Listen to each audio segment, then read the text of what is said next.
हक सच समाज ते सियासत, धर्म करम फर्ज ही इबादत। यह है तुहाडी आवाज दी ताकत। Punjabi radio USA. Punjabi radio USA. Punjabi radio USA सुन रहे सारे ही सत्कारत ਅਤੇ ਮਾਣਯੋਗ ਸਰੋਤਿਆਂ ਨੂੰ ਪੰਜਾਬੀ ਰੇਡੀਓ यूएसए ਦੇ ਸੈਨ ਹੋਜ਼ੇ ਸਟੂਡੀਓਜ਼ ਦੇ ਵਿੱਚ ਤੁਹਾਡਾ ਅਸੀਂ ਸਵਾਗਤ ਕਰਦੇ ਹਾਂ, ਜੀ ਆਇਆਂ ਨੂੰ ਆਖਦੇ ਹਾਂ।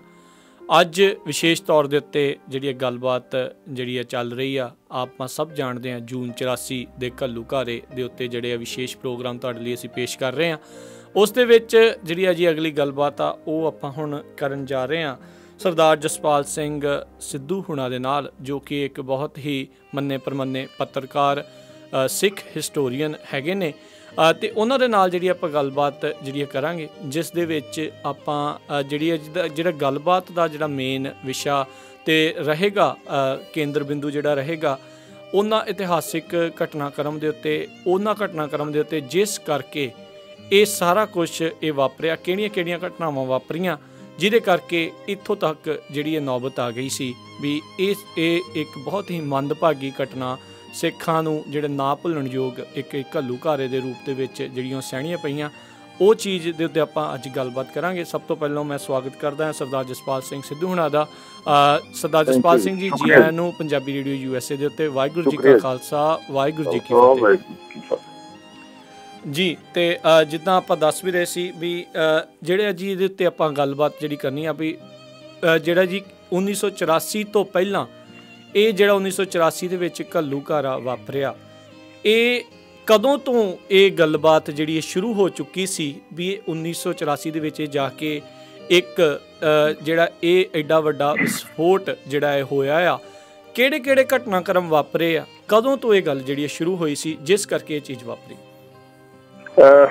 ਸਭ ਤੋਂ ਪਹਿਲਾਂ ਤਾਂ ਮੈਂ ਇਹ ਕਹਿਣਾ ਚਾਹੂੰਗਾ, ਦਰਬਾਰ ਸਾਹਿਬ ਅੰਮ੍ਰਿਤਸਰ ਤੇ ਜਿਹੜਾ ਇਹ ਜਿਹੜੇ ਹਮਲਾ ਹੈ, ਇਹ 5ਵਾਂ ਹਮਲਾ ਸੀ ਜਿਹਨੂੰ ਇਹਨਾਂ ਨੇ ਭਾਰਤੀ ਫੌਜ ਨੇ ਜਦੋਂ ਹਮਲਾ ਕੀਤਾ ਤੇ ਇਹਦਾ ਬਲੂ ਸਟਾਰ ਦਾ ਨਾਂ ਦਿੱਤਾ ਜੀ।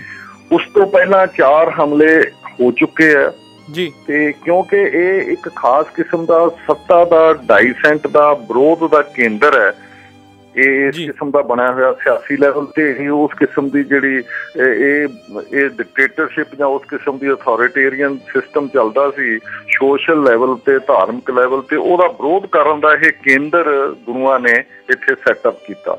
ਅਕਾਲ ਤਖਤ ਦਾ ਮਤਲਬ ਇਹ ਹੈ ਵੀ ਉਸ ਬਰਾਬਰ ਦੇ ਲੈਵਲ ਦਾ ਇੱਕ ਤਖਤ, ਉਹ ਦੁਨਿਆਵੀ ਤਖਤ ਤੋਂ ਦੇ ਮੁਕਾਬਲੇ ਵਿੱਚ ਇੱਕ ਵੱਡਾ ਤਖਤ ਖੜਾ ਕੀਤਾ ਸੀ ਸਾਰਾ, ਸਦੀਵੀ ਤਖਤ ਜਿਹੜਾ। ਉਹ ਇਸ ਕਰਕੇ ਇਸ ਦੀ ਸਿਰਜਣਾ ਦਰਬਾਰ ਸਾਹਿਬ ਦੀ ਆਪਣੇ ਆਪ ਚ ਅਕਾਲ ਤਖਤ ਦੀ ਸਿਰਜਣਾ ਹੀ ਇੱਥੋਂ ਦੇ ਸੈਟਅਪ ਲਈ ਬਹੁਤ ਵੱਡੀ ਚੈਲੰਜ ਸੀ ਸਾਰਾ ਜੀ। ਇਸ ਚੈਲੰਜ ਕਰਕੇ ਸਭ ਤੋਂ ਪਹਿਲਾਂ ਤਾਂ ਮੱਸਾ ਰੰਗੜ ਨੇ ਉਸ ਵੇਲੇ ਹਮਲਾ ਕੀਤਾ, ਕਬਜ਼ਾ ਕੀਤਾ, ਤੇ ਇਹ ਸਾਰਿਆਂ ਨੂੰ, ਸਾਰੇ ਸਿੱਖ ਸੱਜਣਾ ਨੂੰ ਸਭ ਨੂੰ ਪਤਾ ਹੀ ਹੈ ਕਿ ਸੁੱਖਾ ਸਿੰਘ, ਭਾਈ ਮਹਿਤਾਬ ਸਿੰਘ ਵਰਗਿਆਂ ਨੇ ਫਿਰ ਉਹਦਾ ਸਿਰ ਕਲਮ ਕੀਤਾ ਤੇ ਫਿਰ ਉਸਦਾ ਉਸ ਤੋਂ ਦੁਸ਼ਟ ਤੋਂ ਇਹ ਸਾਰਾ ਮੁਕਤ ਕਰਾਇਆ ਦਰਬਾਰ ਸਾਹਿਬ।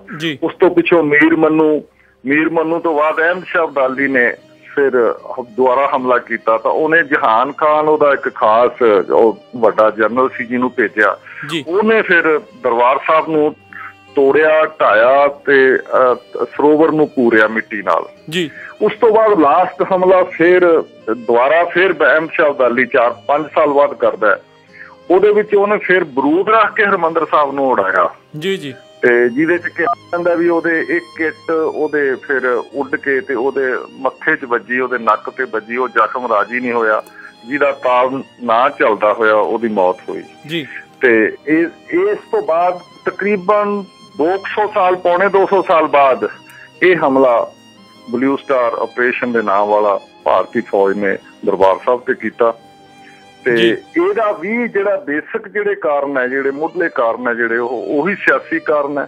ਇੱਕ ਇਸ ਸੱਤਾ ਨੂੰ, ਜਿਹੜੀ ਇਸ ਕਿਸਮ ਦੀ ਸੱਤਾ ਨੂੰ ਵੰਗਾਰ ਹੈ, ਜਿਹੜੀ ਦਿੱਲੀ ਦੀ ਸੱਤਾ ਲਈ ਵੰਗਾਰ ਸੀ, ਤੇ ਉਦੋਂ ਉਹ ਪਹਿਲੇ ਦਿਨਾਂ ਦੇ ਵਿੱਚ ਅਹਿਮਦ ਸ਼ਾਹ ਅਬਦਾਲੀ ਦੀ ਸੱਤਾ ਲਈ ਵੰਗਾਰ ਹੁੰਦਾ ਸੀ ਕਿ ਰਿਹਾ ਹੈਗਾ। ਇਸੇ ਵੰਗਾਰ ਦੇ ਕਰਕੇ ਇਹਨਾਂ ਨੇ ਹਮਲਾ ਕੀਤਾ। ਬਾਕੀ ਇਹਦੇ ਲਈ ਇਹਨਾਂ ਨੇ ਜਿਹੜਾ ਸਾਰਾ ਮਾਹੌਲ ਤਿਆਰ ਕੀਤਾ ਜੀ, ਦਿੱਲੀ ਨੇ, ਕਾਂਗਰਸ ਨੇ ਜੀ ਆਪਣੇ ਬੰਦਿਆਂ ਰਾਹੀਂ, ਦਿੱਲੀ ਦੀ ਸੱਤਾ ਨੇ, ਰਾਜ ਸੱਤਾ ਨੇ ਉਹ ਇੱਕ ਖਾਸ ਕਿਸੇ ਸੋਚੀ ਸਮਝੀ ਪਲਾਨ ਦੇ ਥੱਲੇ ਇੱਕ ਤਿਆਰ ਕਰਕੇ ਕੀਤਾ ਗਿਆ। ਤੇ ਇਹਦੇ ਬਾਰੇ ਫੌਜੀ ਜਨਰਲਾਂ ਦੀ ਵੀ ਰਾਏ ਇਹ ਹੈ ਕਿ ਬੜੀ ਤੇਜ਼ੀ ਨਾਲ ਸਿਆਸੀ ਫੈਸਲਾ ਕੀਤਾ ਜੀ।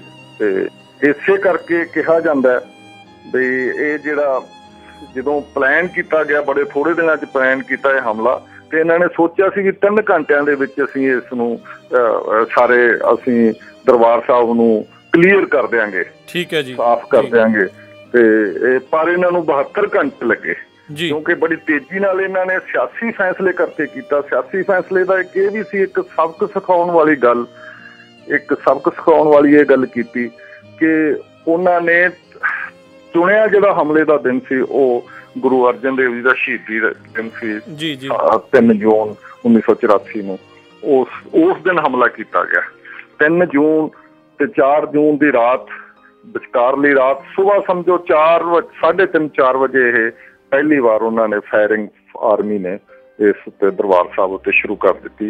ਇਸ ਗੱਲ ਦੇ ਹੋਣ ਦੇ ਬਾਵਜੂਦ ਵੀ ਘੱਟੋ ਘੱਟ 2-3 ਹਜ਼ਾਰ ਸ਼ਰਧਾਲੂ ਗੁਰੂ ਅਰਜਨ ਦੇਵ ਦੀ ਸ਼ਹੀਦੀ ਕਰਕੇ ਬਾਹਰੋਂ ਆਏ ਹੋਏ ਸੀ, ਜਿਨ੍ਹਾਂ ਨੂੰ ਅਸੀਂ ਕਹਿ ਸਕਦੇ ਹਾਂ ਵੀ ਉਹ ਨਰੋਲ ਸ਼ਰਧਾ ਦੇ ਥੱਲੇ ਆ ਕੇ ਇਸ਼ਨਾਨ ਕਰਨ ਜਾਂ ਦਰਬਾਰ ਸਾਹਿਬ ਆਏ ਸੀ, ਉਹਨਾਂ ਦਾ ਪਤਾ ਹੋਣ ਦੇ ਬਾਵਜੂਦ ਵੀ। ਤੇ ਇਸ ਕਰਕੇ ਜਿਹੜਾ ਹਮਲਾ ਹੋਇਆ, ਇਹ ਹਮਲਾ ਬੇਸਿਕਲੀ ਇਹ ਹਿੰਦੂ ਵੱਡੀ ਮੈਜੋਰਿਟੀ ਨੂੰ ਇਕੱਠੇ ਕਰਨ ਲਈ ਇਹਨਾਂ ਨੇ ਸਿੱਖਾਂ ਤੇ ਜਾਣ ਬੁੱਝ ਕੇ ਉਸ ਕਿਸਮ ਦਾ ਹਮਲਾ ਸ਼ੁਰੂ ਕੀਤਾ ਔਰ ਪਲਾਨ ਕੀਤਾ ਤਾਂ ਕਿ ਉਹ ਇੱਕ ਹਿੰਦੂ ਨੇਸ਼ਨ ਸਟੇਟ ਆ ਜਿਹਨੂੰ ਇਹ ਤਕੜਾ ਕਰ ਦੇਣ ਜੀ। ਤੇ ਉਹ ਇਸ ਕਰਕੇ ਜਿਹੜੀ ਛੋਟੀ ਜਿਹੀ ਮਿਨੋਰਿਟੀ ਹੈ ਇੰਡੀਆ ਦੇ ਵਿੱਚ, ਸਿੱਖ ਮਿਨੋਰਿਟੀ 2% ਪਾਪੂਲੇਸ਼ਨ, ਇੱਕ ਇੰਨੀ ਛੋਟੀ ਮਿਨੋਰਿਟੀ ਨੂੰ ਹੀ ਟਾਰਗੇਟ ਕੀਤਾ ਗਿਆ। ਟਾਰਗੇਟ ਇਸ ਕਰਕੇ ਕੀਤਾ ਗਿਆ, ਉਹਨਾਂ ਦੇ ਧਾਰਮਿਕ ਸਥਾਨਾਂ ਨੂੰ ਕੀਤਾ ਗਿਆ ਤਾਂ ਕਿ ਵੱਡੇ ਹਿੰਦੂ ਸਮਾਜ ਨੂੰ ਧਾਰਮਿਕ ਲੈਵਲ ਤੇ, ਇਮੋਸ਼ਨਲ ਲੈਵਲ ਉੱਤੇ ਇਕੱਠਾ ਕਰਕੇ ਕੰਸੋਲੀਡੇਟ ਕੀਤਾ ਜਾਵੇ। ਕਾਂਗਰਸ ਦੀ ਪਿੱਠ ਉੱਤੇ, ਕਾਂਗਰਸ ਨੂੰ ਦੇ ਪਿੱਛੇ ਬੈਕ ਉੱਤੇ ਉਹਨਾਂ ਨੂੰ ਲਿਆਂਦਾ ਜਾਵੇ, ਸਪੋਰਟ ਲਈ ਜਾਵੇ। ਉਹ ਸਪਸ਼ਟ ਵੀ ਹੋ ਗਿਆ ਜੀ ਜੀ, ਕਿਉਂਕਿ ਜਿੰਨੀ ਵੱਡੀ ਸਿਆਸੀ ਲੈਵਲ ਦੀ ਅਚੀਵਮੈਂਟ ਰਾਜੀਵ ਗਾਂਧੀ ਨੇ ਕੀਤੀ ਜੀ, 425 ਸੀਟਾਂ ਲੋਕ ਸਭਾ ਵਿੱਚ ਜਿੱਤੀਆਂ 500, 550, 550 ਦੇ ਵਿੱਚੋਂ। ਤੇ ਤੁਸੀਂ ਇਹ ਦੇਖੋ ਵੀ ਇੰਨੀ ਵੱਡੀ ਜਿੱਤ ਉਹਦੇ ਨਾਨੇ ਦੀ, ਨਹਿਰੂ ਦੀ, ਜਵਾਹਰ ਲਾਲ ਨਹਿਰੂ ਦੀ ਵੀ ਨਹੀਂ ਸੀ ਕਦੇ ਹੋਈ ਹੈ ਇਸ ਕਿਸਮ ਦੀ, ਜਿਹੜਾ ਕਿ ਇੰਨਾ ਵੱਡਾ ਲੀਡਰ ਰਿਹਾ, ਜਿਹੜਾ ਕਲੇਮ ਕਰਦਾ ਵੀ ਆਜ਼ਾਦੀ ਦੇਸ਼ ਵਿੱਚ ਮੈਂ ਲੈ ਕੇ ਆਇਆ। ਇਸ ਕਰਕੇ ਇਹ ਬਹੁਤ ਹੀ ਵੱਡਾ ਇੱਕ ਹਿੰਦੂ ਸਮਾਜ ਨੂੰ ਕੰਸੋਲੀਡੇਟ ਕਰਨ ਦਾ ਚੱਕਰ ਸੀ, ਜਿਹੜਾ ਕਿ ਨਹਿਰੂ ਦੇ ਸਮੇਂ ਤੋਂ ਹੀ ਚੱਲਿਆ ਹੋਇਆ ਪ੍ਰੋਜੈਕਟ ਹੈ। ਨੇਸ਼ਨ ਸਟੇਟ ਖੜੀ ਕਰਨੀ, ਹਿੰਦੂ ਨੇਸ਼ਨ ਸਟੇਟ, ਹਿੰਦੂ ਦੇ ਬੇਸ ਉੱਤੇ। ਸੈਕੂਲਰਿਜ਼ਮ ਦਾ ਜਿਹੜਾ ਬਹਾਨਾ ਸੀ, ਸੈਕੂਲਰਿਜ਼ਮ ਲੋੜ ਪੈਣ ਉੱਤੇ, ਜਿੱਥੋਂ ਤੱਕ ਹਿੰਦੂ ਸਮਾਜ ਦੀ ਗੱਲ ਹੋਵੇ ਉੱਥੇ ਸੈਕੂਲਰਿਜ਼ਮ ਕੋਈ ਆਪਰੇਟ ਨਹੀਂ ਕਰਦਾ। ਜਦੋਂ ਦੂਜਿਆਂ ਦੇ ਛੋਟੇ ਮਿਨੋਰਿਟੀ ਦਾ ਸਵਾਲ ਆ ਜੇ, ਉੱਥੇ ਸੈਕੂਲਰਿਜ਼ਮ ਦਾ ਮਸਲਾ ਇਹ ਜਾਣਬੁੱਝ ਕੇ ਖੜਾ ਕੀਤਾ ਜਾਂਦਾ ਹੈ।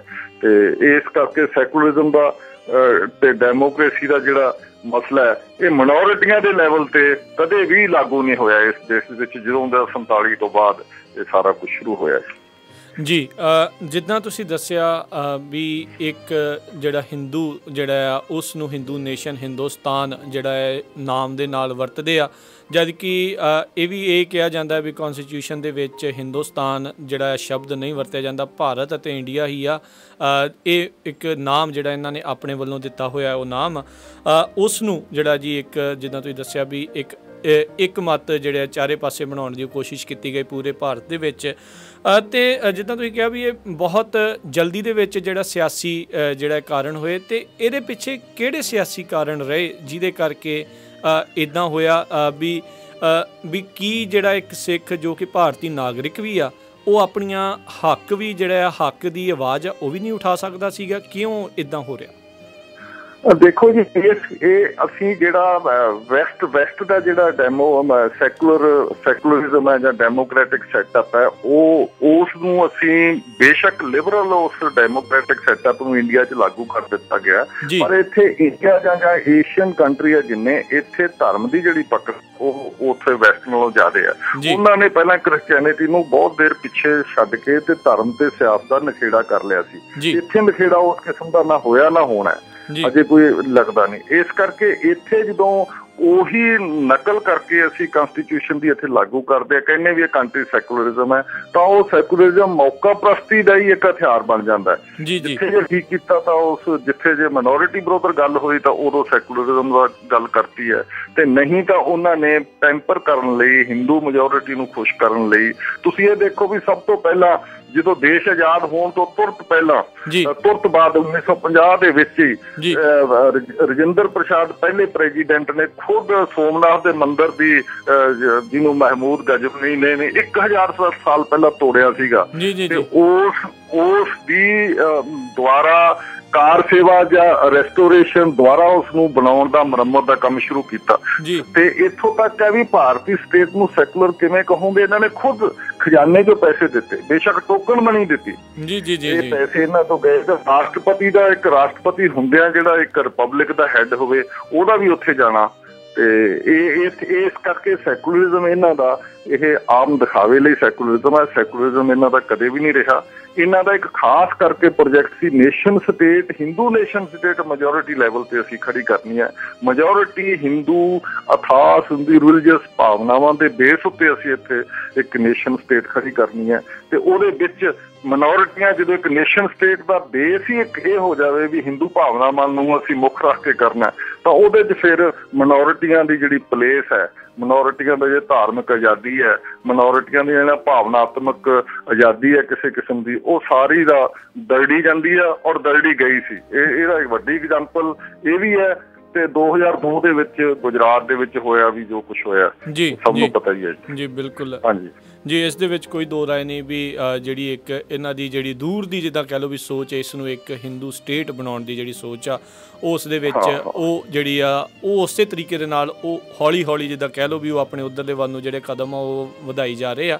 ਅਤੇ ਜਿਹੜੇ ਉੱਥੇ ਇਸ ਟਾਈਮ ਆਪਾਂ ਉੱਥੇ ਜਿਹੜੇ ਵੀ ਸਿੱਖ ਬੈਠੇ ਹੋ, ਤੁਸੀਂ ਬੈਠੇ ਹੋ, ਬਾਕੀ ਬੈਠੇ ਹੋ, ਉਹਨਾਂ ਨੂੰ ਕੀ ਅਸਾਰ ਨਜ਼ਰ ਆਉਂਦੇ ਆ ਵੀ ਹੁਣ ਉਹਨਾਂ ਦੀ ਕਦੀ ਕੋਈ ਸੁਣਵਾਈ ਹੋ ਸਕਦੀ ਆ ਕਿ ਉਹਨਾਂ ਨੂੰ ਇਹ ਅਹਿਸਾਸ ਹੋ ਚੁੱਕਾ ਆ ਵੀ ਅਸੀਂ ਉੱਥੇ ਗੁਲਾਮ ਹੀ ਆ, ਸਾਨੂੰ ਇਹ ਜਿਹੜੇ ਆ ਸੈਕੂਲਰਿਜ਼ਮ ਦਾ ਜਿਹੜਾ ਇੱਕ ਦਿਖਾਵਾ ਆ ਉਹਦੇ ਨਾਲ ਹੀ ਉੱਥੇ ਜੀਣਾ ਪੈਣਾ? ਇੱਦਾਂ ਅਸਲ ਵਿੱਚ ਇਹ ਤਾਂ ਦਿਨ ਬ ਦਿਨ ਹੁਣ ਜ਼ਿਆਦਾ, ਤੁਸੀਂ ਹੁਣ ਤੁਹਾਡੇ ਹੁਣੇ ਸਾਹਮਣੇ ਥੋੜੇ ਦਿਨ ਪਹਿਲਾਂ, ਕੁਛ ਮਹੀਨੇ ਪਹਿਲਾਂ, 1-2 ਮਹੀਨੇ ਪਹਿਲਾਂ ਹੋਇਆ ਕਿ ਉਹ ਹਿੰਦੂ ਟੈਰਰਿਸਟ ਸ਼ਬਦ ਜੋੜਨ ਨਾਲ ਹੋਮ ਮਿਨਿਸਟਰ ਨੇ ਕਿਹਾ, ਸੁਸ਼ੀਲ ਸਿੰਧੇ ਨੇ, ਵੀ ਇੱਥੇ ਹਿੰਦੂ ਟੈਰਰਿਸਟ ਵੀ ਆ ਜਿਹੜੇ ਕਿ ਟੈਰਰਿਸਟ ਐਕਟੀਵਿਟੀਆਂ ਕਰਦੇ ਆ। ਤਾਂ ਉਹਨਾਂ ਨੂੰ ਉਸ ਉੱਤੇ ਇੰਨਾ ਪ੍ਰੈਸ਼ਰ ਪਿਆ ਵੀ ਉਹਨੂੰ ਹਿੰਦੂ ਸ਼ਬਦ ਵਾਪਸ ਲੈਣਾ ਪਿਆ। ਇੱਕ ਹੋਮ ਮਿਨਿਸਟਰ ਨੂੰ ਅੱਜ ਦੇਖ, ਹਾਲਾਂਕਿ ਬੀਜੇਪੀ ਦੇ ਪ੍ਰੈਸ਼ਰ ਨਾਲੋਂ ਅੰਦਰ ਕਾਂਗਰਸ ਦਾ ਵੀ ਪ੍ਰੈਸ਼ਰ ਸੀ ਵੀ ਤੇ ਹਿੰਦੂ ਸ਼ਬਦ ਨਹੀਂ ਵਰਤਣਾ। ਤੇ ਇਸ ਕਰਕੇ ਜੇ ਕਾਂਗਰਸ ਪਾਰਟੀ ਵਿੱਚ ਵੀ ਤਿਲਕਧਾਰੀ ਲੋਕ ਬਹੁਤ ਵੱਡੀ ਗਿਣਤੀ 'ਚ ਹੈ। ਇਹ ਸਾਰੀਆਂ ਦੋਨਾਂ ਪਾਰਟੀਆਂ ਵਿੱਚ ਕੋਈ ਲੰਬਾ ਚੌੜਾ ਫਰਕ ਨਹੀਂ ਹੈ। ਨੇਸ਼ਨ ਸਟੇਟ ਦੇ, ਹਿੰਦੂ ਨੇਸ਼ਨ ਸਟੇਟ ਦੇ ਏਜੰਡੇ ਉੱਤੇ ਇਹ ਸਾਰੀਆਂ ਈਵਨ ਵੱਡੀਆਂ ਰੀਜਨਲ ਪਾਰਟੀਆਂ ਵੀ ਇਹ ਸਾਰੇ ਇੱਕ ਮਤ ਹਨ ਇਸ ਏਜੰਡੇ ਉੱਤੇ। ਇਸ ਦਾ ਇੱਕ ਹੋਰ ਵੀ ਜਿਹੜਾ ਪ੍ਰੂਫ ਹੈ ਬਲੂ ਸਟਾਰ ਦੇ ਨਾਲ ਜੁੜਿਆ ਹੋਇਆ, ਜਨਰਲ ਜਗਜੀਤ ਸਿੰਘ ਅਰੋੜਾ ਐਡੇ ਵੱਡੇ ਸੈਲੀਬ੍ਰੇਟਡ ਜਰਨਲ ਰਹੇ ਆ, ਉਹਨਾਂ ਨੇ ਆਪਣਾ ਲਿਖ ਕੇ ਕਿਹਾ ਉਹਨਾਂ ਦੇ ਨਾਲ 85 ਦੇ ਵਿੱਚ ਹੀ, ਆਫਟਰ ਉਹਨਾਂ ਕੋਲ ਤਾਂ ਇਨਫੋਰਮੇਸ਼ਨ ਵੀ ਸੀ, ਉਹਨਾਂ ਨੇ ਕਿਹਾ ਵੀ ਕਦੇ ਨਹੀਂ ਹੋਇਆ ਜਿੱਥੇ ਫੌਜ ਇੰਟਰਨਲੀ ਕਿਤੇ ਲਾਈ ਜਾਂਦੀ ਹੈ ਉਹ ਸਿਵਲ ਐਡਮਿਨਿਸਟ੍ਰੇਸ਼ਨ ਦੀ ਮਦਦ ਤੇ ਲਾਈ ਜਾਂਦੇ ਆ। ਬਲੂ ਸਟਾਰ ਤੋਂ ਬਾਅਦ ਵੀ ਫੌਜ ਨੂੰ ਇੰਨੇ ਅਧਿਕਾਰ ਦੇ ਦਿੱਤੇ, ਉਹ ਜਿਹਨੂੰ ਮਰਜ਼ੀ ਅਰੈਸਟ ਕਰੇ, ਜਿਹਨੂੰ ਮਰਜ਼ੀ ਇਨਵੈਸਟੀਗੇਸ਼ਨ ਕਰੇ, ਜਿਹਨੂੰ ਮਰਜ਼ੀ ਮਾਰੇ, ਸ਼ੂਟ ਐਂਡ ਕਿਲ ਦੇ ਆਰਡਰ ਸਾਰੇ ਦਿੱਤੇ ਹੋਏ ਸੀ ਸਾਰੇ। ਇਸ ਕਿਸਮ ਦੇ ਅਧਿਕਾਰ ਕਿਸੇ ਵੀ ਥਾਂ ਦੇ ਉੱਤੇ ਨਹੀਂ ਦਿੱਤੇ। ਨਾਰਥ ਈਸਟ 'ਚ ਜ਼ਰੂਰ ਇਹਨਾਂ ਨੇ ਦਿੱਤੇ, ਜਿਹੜਾ ਕਿ ਆਮ ਲੋਕਾਂ ਨੂੰ ਜਾਂ ਭਾਰਤੀਆਂ ਨੂੰ ਪਤਾ ਨਹੀਂ ਲੱਗਦਾ ਵੀ ਨਾਰਥ ਈਸਟ ਵਿੱਚ ਵੀ ਇਹਨਾਂ ਨੇ ਸਾਰਾ ਕੁਛ ਇਸੇ ਕਿਸਮ ਦਾ ਕੀਤਾ, ਜਾਂ ਕਸ਼ਮੀਰ 'ਚ ਹੁਣ ਹੋ ਰਿਹਾ। ਤੇ ਇਸ ਕਿਸਮ ਦਾ ਜਿਹੜਾ ਇੱਕ ਬਹੁਤ ਪੁਰਾਣਾ ਇੱਕ ਖਾਸ ਕਿਸਮ ਦਾ ਜਿਹੜਾ ਡਾਈਸੈਂਟ ਹੈ ਮਿਨੋਰਿਟੀ ਦੀ ਤਰਫ ਤੋਂ, ਜਿਹੜਾ ਡਾਈਸੈਂਟ ਹੈ ਪੋਲੀਟੀਕਲ ਡਾਈਸੈਂਟ ਨੂੰ ਤੁਹਾਡੇ ਵੈਸਟ ਵਾਲੇ ਅਲਾਓ ਕਰਦੇ ਆ, ਪਰ ਇਹ ਨਹੀਂ ਅਲਾਓ ਕਰਦੇ।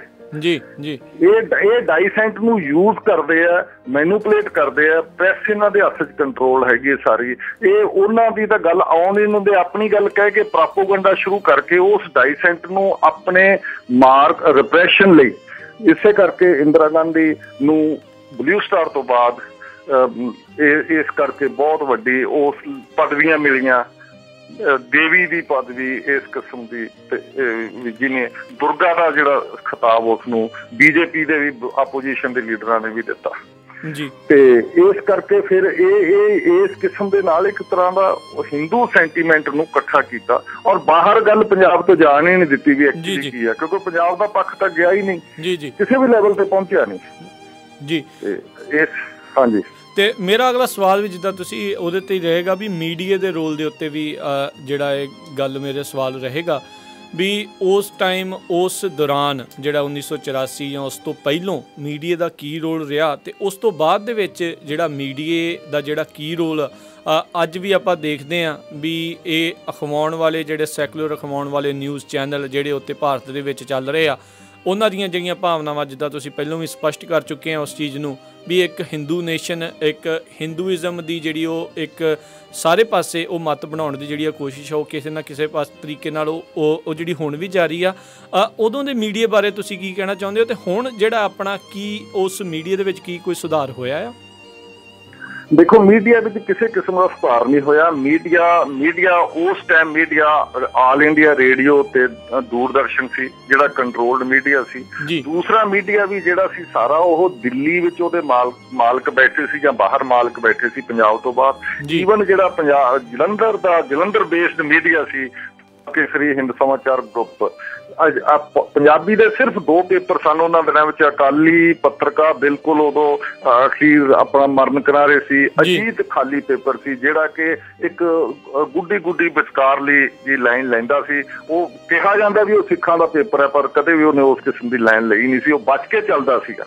ਉਹਨੇ ਤਾਂ ਅੰਮ੍ਰਿਤਸਰ ਦੇ ਵਿੱਚ ਉਹਨਾਂ ਦਿਨਾਂ ਦੇ ਵਿੱਚ ਆਪਣਾ ਪੱਤਰਕਾਰ ਵੀ ਨਹੀਂ ਸੀ ਰੱਖਿਆ, ਆਪਣਾ ਆਫਿਸ ਨਹੀਂ ਸੀ ਬਣਾਇਆ। ਸਿਰਫ ਨਿਊਜ਼ ਏਜੰਸੀਆਂ UNI PTI ਦੀਆਂ ਉਹ ਖਬਰਾਂ ਨੂੰ ਟਰਾਂਸਲੇਟ ਕਰਕੇ ਲਾਉਂਦਾ ਸੀ ਤਾਂ ਕਿ ਸਾਡੇ ਰਿਪੋਰਟਰ ਜਾਂ ਸਾਡੇ ਕਹੇ ਤਾਂ ਨਾ ਆਵੇ ਵੀ ਅਸੀਂ ਆਹ ਕੁਛ ਲਾਇਆ, ਅਸੀਂ ਤਾਂ ਏਜੰਸੀ ਕਾਪੀ ਯੂਜ਼ ਕਰ ਰਹੇ ਹਾਂ, ਅਸੀਂ ਆਪਣੇ ਵੱਲੋਂ ਕੁਛ ਨਹੀਂ ਕਹਿ ਰਹੇ। ਇਸ ਕਰਕੇ ਜੇ ਮੋਟੇ ਲੈਵਲ ਤੇ ਕਹੀਏ ਤਾਂ ਸਿੱਖਾਂ ਦੇ ਕੋਲੇ ਜਾਂ ਅਕਾਲੀ ਦਲ ਕੋਲੇ ਜਾਂ ਸਿੱਖ ਸੈਂਟੀਮੈਂਟ ਦੀ ਗੱਲ ਕਰਨ ਵਾਲਾ ਕੋਈ ਵੀ ਪੇਪਰ ਪੰਜਾਬੀ ਦਾ ਜਾਂ ਇੰਗਲਿਸ਼ ਦਾ ਨਹੀਂ ਸੀ ਉਹਨਾਂ ਦਿਨਾਂ ਦੇ ਵਿੱਚ। ਅੱਜ ਵੀ ਨਹੀਂ ਉਸੇ ਕਿਸਮ ਦੇ ਵਿੱਚ ਚੱਲ ਰਿਹਾ ਸਿਸਟਮ। ਅੱਜ ਜਿਹੜਾ ਸਾਰਾ ਪ੍ਰੈਸ ਹੈ, TV ਹੈ, ਟੈਲੀਵਿਜ਼ਨ ਹੈ, ਇਹਦਾ ਪ੍ਰਸਾਰ ਬਹੁਤ ਹੋ ਗਿਆ ਪਰ ਇਹ ਇੰਡਸਟਰੀਅਲਿਸਟਾਂ ਦਾ, ਵੱਡੇ ਬਿਜ਼ਨਸਮੈਨ ਦਾ, ਇਹ ਸਾਰੇ ਵੱਡੇ ਬਿਜ਼ਨਸ ਇੰਡਸਟਰੀਅਲਿਸਟ ਇੰਡੀਅਨ ਸਟੇਟ ਨਾਲ ਮਿਲ ਕੇ ਚੱਲਦੇ ਆ ਕਿਉਂਕਿ ਉਹਦੇ ਬਗੈਰ ਇਹਨਾਂ ਦਾ ਬਿਜ਼ਨਸ ਨਹੀਂ ਚੱਲਦਾ। ਇਹ ਪ੍ਰੈਸ ਉਹਨਾਂ ਦਾ ਇੱਕ ਬਿਜ਼ਨਸ ਦਾ ਹਿੱਸਾ ਹੈ, ਟੋਟਲ ਸਾਰਾ ਬਿਜ਼ਨਸ ਨਹੀਂ ਹੈ। ਇਸ ਕਰਕੇ ਪ੍ਰੈਸ ਜਿਹੜਾ ਹੈ ਉਹ ਵੱਡੇ ਜਿਹੜੇ ਬਿਜ਼ਨਸਮੈਨ ਹੈ ਉਹਨਾਂ ਦੇ ਸਾਰੇ ਬਿਜ਼ਨਸ ਦਾ ਛੋਟਾ ਜਿਹਾ ਹਿੱਸਾ ਬਣ ਗਿਆ। ਇਸ ਕਰਕੇ ਉਹ ਵੱਡੇ ਬਿਜ਼ਨਸਮੈਨ ਰਿਲਾਇੰਸ ਦੇ ਵੀ ਹੁਣ ਘੱਟੋ ਘੱਟ 20-25 TV ਚੈਨਲਾਂ ਦੇ ਵਿੱਚ ਉਹਦੇ ਸ਼ੇਅਰ ਖਰੀਦੇ ਹੋਏ ਆ। ਹੁਣ ਰਿਲਾਇੰਸ ਨੂੰ ਇਹ ਕੋਈ ਮੀਡੀਆ ਕੀ ਕਰਦਾ ਜਾਂ ਸਰਕਾਰ ਮੁਤਾਬਕ ਚੱਲਦਾ ਉਹਨੂੰ ਠੀਕ ਬੈਠੇਗਾ ਕਿਉਂਕਿ ਉਹਦੇ ਵੱਡੇ ਕੰਮ ਉਹਨੇ ਜਿਹੜਾ ਉਹਦਾ ਹੋਰ ਪੈਟਰੋਲੀਅਮ ਤੇ ਹੋਰ ਸਾਰੇ ਵੱਡੇ ਕੰਮ ਆ ਉਹ ਸਰਕਾਰ ਨਾਲ ਮਿਲ ਕੇ ਹੀ ਹੋਣਗੇ। ਇਸ ਕਰਕੇ ਅੱਜ ਦਾ ਮੀਡੀਆ ਵੀ ਉਸੇ ਤਰੀਕੇ ਨਾਲ ਹੀ ਮਿਲ ਕੇ ਸਰਕਾਰਾਂ ਨਾਲ ਚੱਲਦਾ ਜਿਹਨੂੰ ਇਹ ਅੱਜ ਦੇ ਸੋਫਿਸਟੀਕੇਟਡ ਟਰਮ ਦੇ ਵਿੱਚ ਮੀਡੀਆ ਮੈਨੇਜਮੈਂਟ ਕਹਿੰਦੇ ਆ। ਐਕਚੁਅਲੀ ਮੀਡੀਆ ਮੈਨੇਜਮੈਂਟ ਦੀ ਮੀਡੀਆ ਹੈ ਹੀ ਸਾਰਾ ਹੀ ਇੰਡੀਅਨ ਸਟੇਟ ਦੇ ਨਾਲ ਮਿਲ ਕੇ ਚੱਲਦਾ। ਉਹਦਾ ਹੀ ਚੌਥਾ ਫੋਰਥ ਸਟੇਟ ਹੈ, ਉਸ ਤੋਂ ਕੋਈ ਵੱਖਰਾ ਨਹੀਂ ਹੈ, ਉਹਦੀ ਵੱਖਰੀ ਆਪਦੀ ਅਸਤਿਤਵ ਤੇ ਹੋਂਦ ਨਹੀਂ ਹੈ। ਇਸ ਕਰਕੇ ਉਦੋਂ ਵੀ ਇਹੀ ਸਿੱਖਾਂ ਨੇ ਮਾਰ ਖਾਧੀ, ਜੋ ਮਰਜੀ ਪੁਲਿਸ ਨੇ ਝੂਠੇ ਮੁਕਾਬਲੇ ਨੂੰ ਪੁਲਿਸ ਮੁਕਾਬਲੇ ਵਿੱਚ ਮਾਰੇ ਨੂੰ ਕਹਿਤਾ ਜੀ ਉਹ ਸਾਡੇ ਇਹ ਮੁਕਾਬਲੇ 'ਚ ਮਾਰੇ ਗਏ, ਹੋਰ ਕੋਈ ਸਾਰਾ ਕੁਛ ਉਹਨਾਂ ਨੇ ਆਪਣੀ ਤਰਫ ਤੋਂ।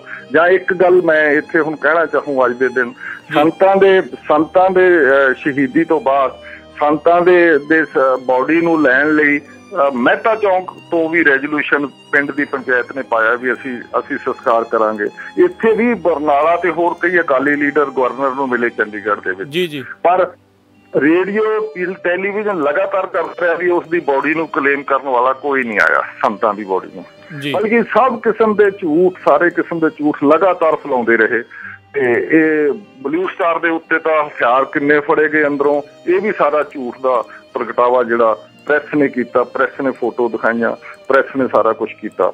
ਇਹ ਹਥਿਆਰ ਵੀ ਜਾਣਬੁੱਝ ਕੇ ਵਧਾ ਚੜਾ ਕੇ ਦਿਖਾਏ ਗਏ। ਇਹ ਸ਼ਾਟ ਜਿੰਨੇ ਲਏ ਗਏ ਸਾਰੇ ਆਰਮੀ ਉਹਨਾਂ ਨੂੰ, ਸਾਰੇ ਜਿਹੜੇ ਦੂਰਦਰਸ਼ਨ ਸ਼ਾਟ ਲਏ ਜਾਂਦੇ ਸੀ ਆਰਮੀ ਦੀ ਸੁਪਰਵਿਜ਼ਨ ਥੱਲੇ ਸੀ, ਆਰਮੀ ਦੀ ਸੁਪਰਵਿਜ਼ਨ ਥੱਲੇ ਹੀ ਉਹਨਾਂ ਨੂੰ ਟੈਲੀਕਾਸਟ ਕੀਤਾ ਜਾਂਦਾ ਸੀ। ਇਸ ਕਰਕੇ ਸਾਰਾ ਇਹ ਵਨ ਸਾਈਡਡ ਗੱਲ ਰਹੀ ਹੈ ਜਿਹਦੇ ਵਿੱਚ ਅਸੀਂ ਕਹਿ ਸਕਦੇ ਹਾਂ ਡਿਸਇਨਫੋਰਮੇਸ਼ਨ ਕੈਂਪੇਨ ਸਿੱਖਾਂ ਵਿਰੁੱਧ ਕੀਤੀ ਸੀ। ਉਹਨਾਂ ਕੋਲ ਕੋਈ ਵੀ ਰਸਤਾ ਨਹੀਂ ਸੀ, ਮੀਡੀਆ ਉਹਨਾਂ ਨੂੰ ਗਲਤ ਦਿਖਾ ਰਿਹਾ, ਜਿਹਦਾ ਸਿੱਟਾ ਅਸੀਂ ਕਹਿ ਸਕਦੇ ਹਾਂ ਇਹ ਨਿਕਲਿਆ 84 ਦੇ ਵਿੱਚ ਥਾਂ ਸਿੱਖਾਂ ਉੱਤੇ ਅਟੈਕ ਹੋਏ।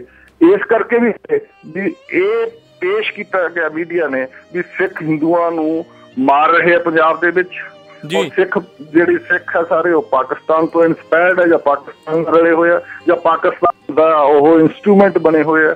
ਇਸ ਕਿਸਮ ਦਾ ਮੀਡੀਆ ਲਗਾਤਾਰ ਪ੍ਰਚਾਰ ਕਰਦਾ ਰਿਹਾ। ਇਸੇ ਕਰਕੇ ਜਿਹੜੀਆਂ ਪੰਜਾਬ ਦੀਆਂ ਮੰਗਾਂ, ਸਿੱਖਾਂ ਦੀਆਂ ਮੰਗਾਂ, ਉਹ ਸਾਰੀਆਂ ਪਿੱਛੇ ਸੁੱਟ ਦਿੱਤੀਆਂ ਗਈਆਂ। ਇਹੀ ਉਹਨਾਂ ਦਾ ਪ੍ਰਚਾਰ ਕਰਕੇ ਸਾਰੇ ਦੇਸ਼ ਵਿੱਚ ਇਹ ਮਾਹੌਲ ਬਣਾ ਦਿੱਤਾ ਵੀ ਕਿੰਨੀ ਛੇਤੀ ਇੰਦਰਾ ਗਾਂਧੀ ਜਲਦੀ ਤੋਂ ਜਲਦੀ ਇਸ ਗੋਲਡਨ ਟੈਂਪਲ ਉੱਤੇ ਕਬਜ਼ਾ ਕਰੇ ਔਰ ਕਲੀਅਰ ਕਰੇ। ਤੇ ਇਹਦੇ ਉਸ ਤੋਂ ਬਾਅਦ ਬਹੁਤ ਜ਼ਿਆਦਾ ਇਸ ਕਿਸਮ ਦੇ ਬਿਆਨ ਵੀ ਆਏ ਲੋਕਾਂ ਦੇ, ਔਰ ਮੀਡੀਆ ਨੇ ਲਿਖਿਆ ਵੀ ਇਸ ਕਿਸਮ ਦਾ ਗੋਲਡਨ ਟੈਂਪਲ ਕਲੀਅਰ ਕਰ ਦਿੱਤਾ ਗਿਆ ਤੇ ਸਿੱਖਾਂ ਨੂੰ ਇਸ ਗੱਲ ਦੀ ਖੁਸ਼ੀ ਮਨਾਉਣੀ ਚਾਹੀਦੀ ਹੈ। ਜੀ ਮਤਲਬ ਕਿ ਇਸ ਕਿਸਮ ਦੇ ਸਾਰੇ ਬਿਆਨ ਆਏ। ਇਸ ਕਰਕੇ ਮੀਡੀਆ ਦਾ ਇੱਕ ਪਾਸੜ ਰੋਲ ਬਿਲਕੁਲ ਵੀ ਸਿੱਖਾਂ ਦੇ ਕੋਈ ਵੀ ਛੋਟਾ ਮੋਟਾ ਮੀਡੀਆ ਵੀ ਉਹਨਾਂ ਦੀ ਗੱਲ ਜਾਂ ਸੱਚ ਦੀ ਗੱਲ, ਇਨਸਾਫ ਦੀ ਗੱਲ ਕਿਸੇ ਨੇ ਕੀਤੀ ਨਹੀਂ ਜੀ। ਤੇ ਇਹ ਜ਼ਰੂਰ ਬਿਲਕੁਲ ਜਿਹੜੀ ਘਾਟ ਆ ਰੜਕਦੀ ਰਹੀ ਆ, ਪਰ ਜਿਹੜਾ ਹੁਣ ਆਪਾਂ ਜੇ ਦੇਖਦੇ ਹਾਂ ਤੇ ਅੱਜ ਦੇ ਦਿਨਾਂ ਦੇ ਵਿੱਚ ਜੇ ਬਾਹਰ ਬੈਠਾ ਮੀਡੀਆ ਆ ਉਹ ਜ਼ਰੂਰ ਇੱਕ ਕੋਸ਼ਿਸ਼ ਜਿਹੜੀ ਆ ਉਹ ਕਰ ਰਿਹਾ ਆ, ਜਿੱਦਾਂ ਵੀ ਆ ਉਹ ਕੋਸ਼ਿਸ਼ ਜ਼ਰੂਰ ਕਰ ਰਿਹਾ ਵੀ ਜਿਹੜੀ ਉਹ ਸੱਚ ਦੀ ਆਵਾਜ਼ ਆ ਉਹ ਹਰ ਇੱਕ ਤੱਕ ਪਹੁੰਚਾਈ ਜਾਵੇ। ਜੇ ਉਸ ਟਾਈਮ ਦੇ ਉੱਤੇ ਇੱਦਾਂ ਆਪਣਾ ਮੀਡੀਆ ਜੇ ਬਾਹਰ ਇੱਦਾਂ ਹੁੰਦਾ ਤਾਂ ਸ਼ਾਇਦ ਹਾਲਾਤ ਕੁਛ ਹੋਰ ਹੁੰਦੇ। ਤੁਸੀਂ ਮੰਗਾਂ ਦੀ ਗੱਲ ਕਰਦੇ ਸੀ ਤੇ ਉਹ ਕਿਹੜੀਆਂ ਉਸ ਟਾਈਮ ਦੀਆਂ ਜਿਹੜੀਆਂ ਮੰਗਾਂ ਸੀਗੀਆਂ ਜਿਸ ਕਰਕੇ ਜਿਹਨੂੰ ਉਹ ਨਾ ਮੰਨਣ ਕਰਕੇ ਜਿਹੜੀਆਂ ਉਹ ਨਹੀਂ ਸੀ ਮੰਨਣੀਆਂ ਚਾਹੁੰਦੇ, ਜਿਹੜੀ ਇੰਦਰਾ ਗਾਂਧੀ ਤੇ ਉਹਨਾਂ ਦੀ ਜਿਹੜੀ ਸਰਕਾਰ ਸੀ ਜਾਂ ਜਿੱਦਾਂ ਕਹਿ ਲਓ ਵੀ ਹਿੰਦੁਸਤਾਨ ਦੀ ਜਿਹੜੀ ਸਟੇਟ ਸੀਗੀ, ਉਹ ਕਿਹੜੀਆਂ ਮੰਗਾਂ ਉਹ ਨਹੀਂ ਮੰਨਣੀਆਂ ਚਾਹੁੰਦੀਆਂ ਸੀਗੀਆਂ ਜਿਹਦੇ ਕਰਕੇ ਇਹਨਾਂ ਨੇ ਜਿਹੜਾ ਸ਼੍ਰੀ ਦਰਬਾਰ ਸਾਹਿਬ ਦੇ ਉੱਤੇ, ਸ਼੍ਰੀ ਅਕਾਲ ਤਖ਼ਤ ਸਾਹਿਬ ਦੇ ਉੱਤੇ ਹਮਲਾ ਕੀਤਾ? ਮੰਗਾਂ ਸਾਰੀਆਂ ਆਰਥਿਕ ਮੰਗਾਂ ਸੀ, ਜਿਸ ਤਰੀਕੇ ਨਾਲ ਪੰਜਾਬੀ ਬੋਲਣ ਇਲਾਕੇ ਪੰਜਾਬ ਨੂੰ ਦੇਣੇ, ਤੇ ਦੂਸਰਾ ਜਿਸ ਤਰੀਕੇ ਨਾਲ ਦਰਿਆਵਾਂ ਦੇ ਪਾਣੀ ਦੀ ਸਹੀ ਵੰਡ ਕਰਨੀ, ਪੰਜਾਬ ਦੇ ਪਾਣੀ ਪੰਜਾਬ ਕੋਲੇ ਰਹਿਣ ਦੇਣੇ, ਤੇ ਇਸ ਕਿਸਮ ਦਾ ਗੁਰਦੁਆਰਾ ਐਕਟ ਸਾਰੇ ਲੈਵਲ ਤੇ ਆਲ ਇੰਡੀਆ ਲੈਵਲ ਦਾ ਗੁਰਦੁਆਰਾ ਐਕਟ ਬਣਾਉਣਾ। ਕਈ ਇਸ ਕਿਸਮ ਦੀਆਂ ਧਾਰਮਿਕ, ਕਲਚਰਲ ਤੇ ਆਰਥਿਕ ਮੰਗਾਂ ਬਹੁਤ ਇਹਦੇ ਨਾਲ ਜੁੜੀਆਂ ਹੋਈਆਂ ਸੀ। ਬੇਸ਼ੱਕ ਇਹਨਾਂ ਨੇ ਜਾਣਬੁੱਝ ਕੇ ਪ੍ਰਚਾਰ ਕੀਤਾ ਵੀ ਇਹਨਾਂ ਦੀਆਂ ਮੰਗਾਂ ਤਾਂ ਦਿਨ ਰਾਤ ਅਕਾਲੀ ਦਲ ਦੀਆਂ ਵੱਧਦੀਆਂ ਰਹਿੰਦੀਆਂ, 45 ਮੰਗਾਂ ਦਾ ਚਾਰਟਰ ਹੁਣ ਆ ਗਿਆ, ਪੇਸ਼ ਹੋ ਗਿਆ, ਇਸ ਕਿਸਮ ਦੇ ਕਹਿੰਦੇ ਰਹੇ। ਬੇਸਿਕ ਮੰਗਾਂ ਇਹ ਸੀ ਵੀ ਸਾਨੂੰ ਦਰਬਾਰ ਸਾਹਿਬ ਤੋਂ ਗੁਰਬਾਣੀ ਰਿਲੇ ਕਰਨ ਦੀ ਇਜਾਜ਼ਤ ਦਿੱਤੀ ਜਾਵੇ। ਬੇਸ਼ੱਕ ਹੁਣ ਮਿਲ ਗਈ ਆ, ਹੁਣ ਸਾਰੇ ਇਸ ਤੋਂ ਕਈ ਇਸ ਕਿਸਮ ਦੇ ਬੰਦੇ ਇਹ ਤੋਂ ਬੈਨੀਫਿਟ ਲੈ ਰਹੇ ਆ, ਇਸ ਗੁਰਬਾਣੀ ਦੇ ਤੋਂ ਪੈਸੇ ਕਮਾ ਰਹੇ ਆ, ਇਹ ਵੱਖਰੀ ਗੱਲ ਹੈ। ਇਹ ਸਾਰਾ ਕੁਝ ਹੋਣ ਤੇ ਉਹੀ ਮੰਗਾਂ ਸੀ ਜਿਹੜੀਆਂ ਬਾਅਦ ਵਿੱਚ ਮੰਨੀਆਂ ਗਈਆਂ, ਜਾਂ ਇੱਕ ਇਹ ਬੇਸਿਕ ਮੰਗ ਸੀ ਅਨੰਦਪੁਰ ਸਾਹਿਬ ਦੇ ਰੈਜ਼ੋਲੂਸ਼ਨ ਮੁਤਾਬਕ ਤੁਸੀਂ ਸੈਂਟਰ ਸਟੇਟ ਦੇ ਜਿਹੜੇ ਰਿਲੇਸ਼ਨ ਆ ਉਹਨਾਂ ਨੂੰ ਰੀਡਿਫਾਈਨ ਕਰੋ, ਦੁਬਾਰਾ ਕਰੋ ਸਾਰਾ ਕੁਛ, ਕਿਉਂਕਿ ਜਿਹੜੀਆਂ ਸਟੇਟਾਂ ਉਹ ਇੱਕ ਮਿਊਨਿਸਪਲ ਕਮੇਟੀਆਂ ਹੀ ਬਣਾ ਦਿੱਤੀਆਂ ਗਈਆਂ, ਉਹਨਾਂ ਦੇ ਅਧਿਕਾਰ ਸਾਰੇ ਸੈਂਟਰ ਕੋਲ ਚਲੇ ਗਏ ਆ। ਤੇ ਇੱਕ ਤਾਂ ਸੈਂਟਰਲ ਲਿਸਟ ਹੈ, ਇੱਕ ਕਨਕਰੈਂਟ ਲਿਸਟ ਹੈ ਜਿਹੜੀ ਵਿਚਕਾਰਲੀ ਲਿਸਟ ਹੈ ਸਟੇਟ ਲਿਸਟ ਤੋਂ ਇਲਾਵਾ ਵਾਲੀ, ਉਹਦੇ ਅਧਿਕਾਰ ਵੀ ਸਾਰੇ ਸੈਂਟਰ ਯੂਜ਼ ਕਰਦਾ। ਤੇ ਇਸ ਕਰਕੇ ਇਹ ਸਾਰੀਆਂ ਮੰਗਾਂ ਸੀ, ਪਰ ਇਹਨਾਂ ਨੇ ਇਸ ਕਿਸਮ ਦਾ ਕਮਿਊਨਲ ਮਾਹੌਲ ਖੜਾ ਕੀਤਾ ਪੰਜਾਬ ਦੇ ਵਿੱਚ, ਜੇ ਪੰਜਾਬ ਦੀ ਹਿੰਦੂ ਜਨਤਾ ਨੇ ਉਹ ਸਾਰੀਆਂ ਮੰਗਾਂ ਦਾ ਵਿਰੋਧ ਹੀ ਕੀਤਾ। ਉਹਨਾਂ ਨੇ ਇਹ ਸਿੱਖਾਂ ਦੇ ਪੇਟੇ ਹੀ ਪੈ ਗਈਆਂ ਸਾਰੀਆਂ ਮੰਗਾਂ ਵੀ ਸਿੱਖ ਹੀ ਲੜ ਰਹੇ ਆ, ਤੇ ਸਿੱਖਾਂ ਦੇ ਨਾਲ ਧਰਮ ਯੁੱਧ ਤੇ ਸਿੱਖਾਂ ਦੀਆਂ ਹੀ ਮੰਗਾਂ ਪੰਜਾਬ ਨਾਲ ਜੁੜੀਆਂ। ਉਹਨਾਂ ਨੇ ਪੰਜਾਬੀ ਆਪਦੀ ਮਦਰ ਬੋਲੀ ਦਾ, ਮਦਰ ਟੰਗ ਦਾ ਵੀ, ਮਾਤ ਬੋਲੀ ਦਾ, ਮਾਤ ਭਾਸ਼ਾ ਦਾ ਵੀ ਵਿਰੋਧ ਕੀਤਾ ਹਿੰਦੂਆਂ ਨੇ। ਇਸ ਕਰਕੇ ਇਹ ਜਿਹੜੀ ਕਮਿਊਨਲ ਲੈਵਲ ਉੱਤੇ ਡਿਵਾਈਡ ਕਰਨ ਵਾਲੀ ਜਿਹੜੀ ਇਸ ਕਿਸਮ ਦੀ ਜਿਹੜੀ ਪਾਲਿਸੀ ਕਾਂਗਰਸ ਨੇ ਚਲਾਈ, ਤਾਂ ਇਹ ਦਿੱਲੀ ਸਰਕਾਰ ਨੇ ਚਲਾਈ ਜਾਂ ਇੰਡੀਅਨ ਸਟੇਟ ਨੇ ਚਲਾਈ, ਇਹ ਵੀ ਇਹਨਾਂ ਨੇ ਉਸੇ ਕਿਸਮ ਨਾਲ ਚਲਾ ਕੇ ਤੇ ਇਸ ਆਈਸੋਲੇਟ ਕੀਤਾ, ਵੱਖਰਾ ਕੀਤਾ, ਬਿਲਕੁਲ ਜਿਵੇਂ ਕਿਸੇ ਨੂੰ ਵੱਖਰਾ ਕਰਕੇ ਉਹਨੂੰ ਇੱਕ ਤਰ੍ਹਾਂ ਦਾ ਡੈਵਲ ਪੇਸ਼ ਕਰਕੇ, ਉਹਨਾਂ ਨੂੰ ਦਹਿਸ਼ਤਗਰਦ ਪੇਸ਼ ਕਰਕੇ ਫਿਰ ਉਹਨਾਂ ਤੇ ਅਟੈਕ ਕੀਤਾ। ਇਸੇ ਦਾ ਹੀ ਸਿੱਟਾ ਮੈਂ ਜਿਵੇਂ ਪਹਿਲਾਂ ਕਹਿ ਚੁੱਕਿਆ, ਇਹ 84 ਉੱਤੇ ਇੰਨੀ ਦੂਰ ਤੱਕ ਜਿਹੜੇ ਬਹੁਤ ਲੰਬੇ ਚੌੜੇ ਹਮਲੇ ਹੋਏ, ਉਹਦਾ ਕਾਰਨ ਵੀ ਇਹ ਹੋਇਆ ਸਾਰਾ ਕੁਛ ਵੀ ਜੀ। ਬਿਲਕੁਲ ਇਹ ਸਟੇਟ ਨੂੰ ਵੰਗਾਰਦਾ ਹੋਇਆ ਜਿਹੜਾ ਸ਼੍ਰੀ ਅਕਾਲ ਤਖ਼ਤ ਸਾਹਿਬ ਹਮੇਸ਼ਾ ਜਿਹੜਾ ਉਸ ਦੇ ਵਿਰੋਧ ਦੇ ਵਿੱਚ ਹਮੇਸ਼ਾ ਹੱਕ ਸੱਚ ਦੀ ਆਵਾਜ਼ ਉਠਾਉਣ ਵਾਲਾ, ਉਹ ਉਹਨਾਂ ਨੂੰ ਉਹ ਬਰਦਾਸ਼ਤ ਨਹੀਂ ਹੋਇਆ, ਜਿਸ ਕਰਕੇ ਜਿਹੜਾ 1984 ਦੇ ਵਿੱਚ ਜਿਹੜਾ ਘੱਲੂਘਾਰਾ ਉਹ ਵਾਪਰਿਆ।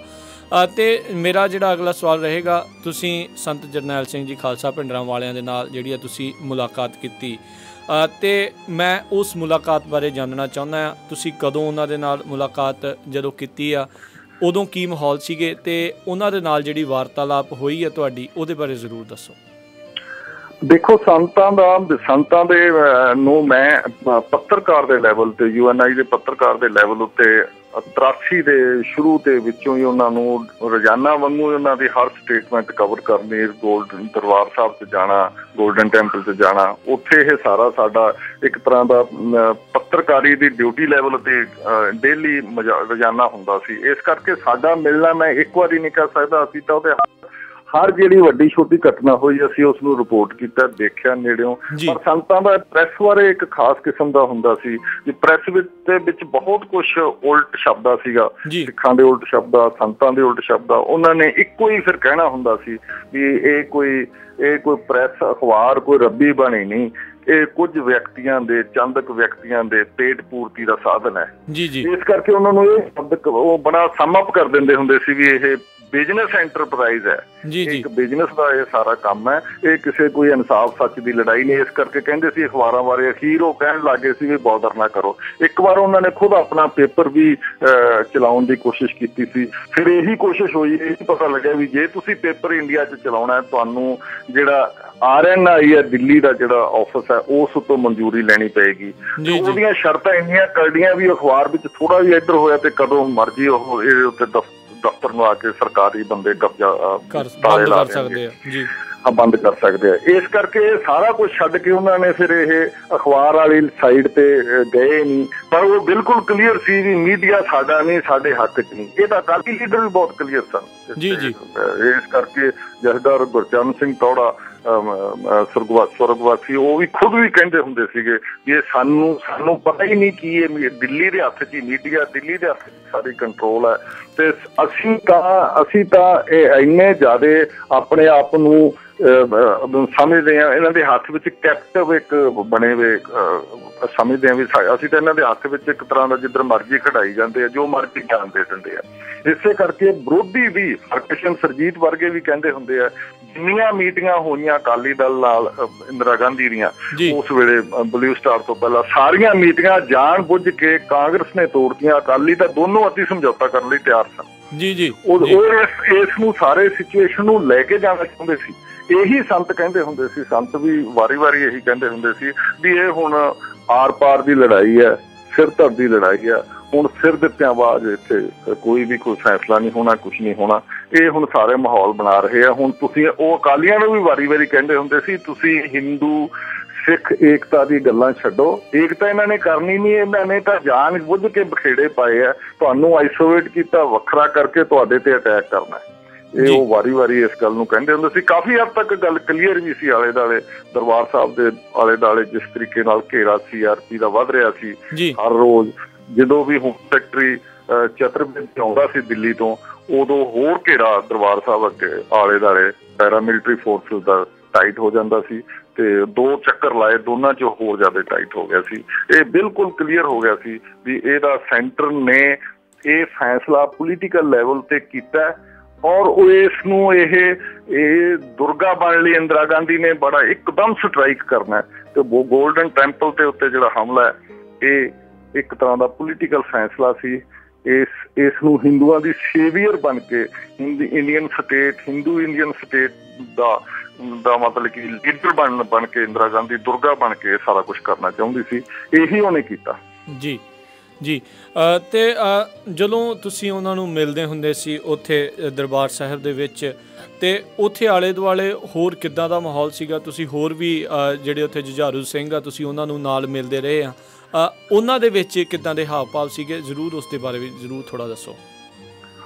ਜੁਝਾਰੂ ਸਿੰਘ ਜਿਹੜੇ ਸੀ ਸਾਰੇ, ਦੇਖੋ ਸੰਤਾਂ ਦੇ ਜਿਹੜੇ ਖਾਸ ਕਿਸਮ ਦੇ ਲੜਨ ਵਾਲੇ ਸਿੰਘ ਸਨ, ਉਹਨਾਂ ਦੇ ਤਾਂ ਉਹ ਤਾਂ ਤਕਰੀਬਨ ਬੈਕਗਰਾਊਂਡ ਵਿੱਚ ਰਹਿੰਦੇ ਸੀ। ਕਿਸੇ ਨੂੰ ਨਹੀਂ ਪਤਾ ਵੀ ਕਿਹੜੇ, ਇਹ ਸੀ ਵੀ ਜਥਾ ਸੰਤਾਂ ਦਾ ਜਥਾ ਕਿਸੇ ਲੈਵਲ ਤੇ ਬਾਹਰ ਲੋਕਾਂ ਨਾਲ ਬਹੁਤਾ ਇੰਟਰੈਕਸ਼ਨ 'ਚ ਨਹੀਂ ਆਉਂਦਾ ਸੀ।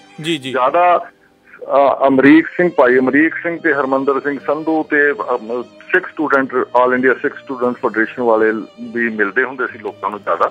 ਇਸ ਕਿਸਮ ਦੇ ਇਹ ਸਾਰੇ ਆਰਮਡ ਸੀ। ਪਰ ਥੋੜੀ ਜਿਹੀ ਉਸ ਵੇਲੇ ਬੱਬਰ ਖਾਲਸਾ ਵਾਲੇ ਲੋਕ ਵੀ ਕਾਫੀ ਆਰਮਡ ਹੋ ਗਏ ਸੀ। ਉਹ ਵੀ ਆਪਣੇ ਉਹਨਾਂ ਦੇ ਇਹਨਾਂ ਨਾਲ ਜਥੇ ਨਾਲ ਕਿਸੇ ਨਾਲ ਅੰਦਰੋਂ ਅੰਦਰੀ ਕਿਸੇ ਵਿਅਕਤੀਆਂ ਨਾਲ ਇਸ ਤਰੀਕੇ ਦਾ ਕੋਈ ਫਰਕ ਪੈ ਗਿਆ ਸੀ ਜਿਹਦੇ ਕਰਕੇ ਇਹ ਬੜਾ ਮੰਦਭਾਗੀ ਗੱਲ ਹੈ ਕਿ ਫੁੱਟ ਦਾ ਸ਼ਿਕਾਰ ਉੱਥੇ ਉਸ ਟਾਈਮ ਸੀਗੇ, ਜਿਹਦਾ ਕਿ ਉਹ ਬੱਬਰ ਖਾਲਸਾ ਵਾਲੇ ਇੱਕੋ ਦਮ ਸੰਤ ਹਰਚੰਦ ਸਿੰਘ ਲੌਂਗੋਵਾਲ ਦੇ ਕੈਂਪ 'ਚ ਚਲੇ ਗਏ ਸੀਗੇ ਤੇ ਇਸ ਕਰਕੇ ਉਹਦੇ ਨਾਲ ਟੈਨਸ਼ਨ ਬਹੁਤ ਬਣੀ ਹੋਈ ਸੀ, ਬਹੁਤ ਜ਼ਿਆਦਾ ਇਸ ਕਿਸਮ ਦਾ ਟੈਂਸ ਮਾਹੌਲ ਬਣਿਆ ਰਹਿੰਦਾ ਸੀ। ਤੇ ਇਹ ਲੱਗਦਾ ਹੁੰਦਾ ਸੀ ਪਿਛਲੇ ਤੁਸੀਂ ਸਮਝੋ 84 ਦੇ ਫਰਵਰੀ ਤੋਂ ਜੀ ਆਪਸ ਵਿੱਚ ਹੀ ਬਹੁਤ ਤਣਾਅ ਜਿਹਾ ਬਣਿਆ ਰਹਿੰਦਾ ਸੀਗਾ, ਤਣਾਅ ਵਾਲੀ ਸਥਿਤੀ ਸੀ। ਪਰ ਸੰਤਾਂ ਨੇ ਬੜੀ ਕੋਸ਼ਿਸ਼ ਕੀਤੀ, ਬੜੇ ਆਪਣੇ ਬੰਦਿਆਂ ਨੂੰ ਰੋਕ ਕੇ ਰੱਖੇ ਕਿ ਅਸੀਂ ਘਰੇਲੂ ਜੰਗ ਦੇ ਵਿੱਚ ਨਹੀਂ ਲੜਨਾ, ਅਸੀਂ ਇਸ ਕਿਸਮ ਦੀ ਬੁਰਸ਼ਾਗਰਦੀ ਜਿਹੜੀ ਕਿ ਰਣਜੀਤ ਸਿੰਘ ਦੇ ਰਾਜ ਦੇ ਪਿੱਛੋਂ ਹੋ ਕੇ ਆਪਾ ਮਾਰੂ ਜੰਗ ਹੋਈ ਸੀ, ਇਹ ਸ਼ਾਮਲ ਹੋਣਾ ਤੇ ਇਸ ਤੋਂ ਬਚਾਅ ਕਰਨਾ ਹੈ ਤੇ ਬਚਾ ਰਿਹਾ ਵੀ। ਬਹੁਤ ਜ਼ਿਆਦਾ ਉਤੇਜਨਾ ਦੇ ਬਾਵਜੂਦ ਵੀ ਸੰਤਾਂ ਵਾਲੇ ਸਾਈਡ ਤੋਂ ਬਹੁਤ ਬਚਾ ਰੱਖਿਆ ਗਿਆ ਔਰ ਬਚਾ ਰਿਹਾ ਵੀ।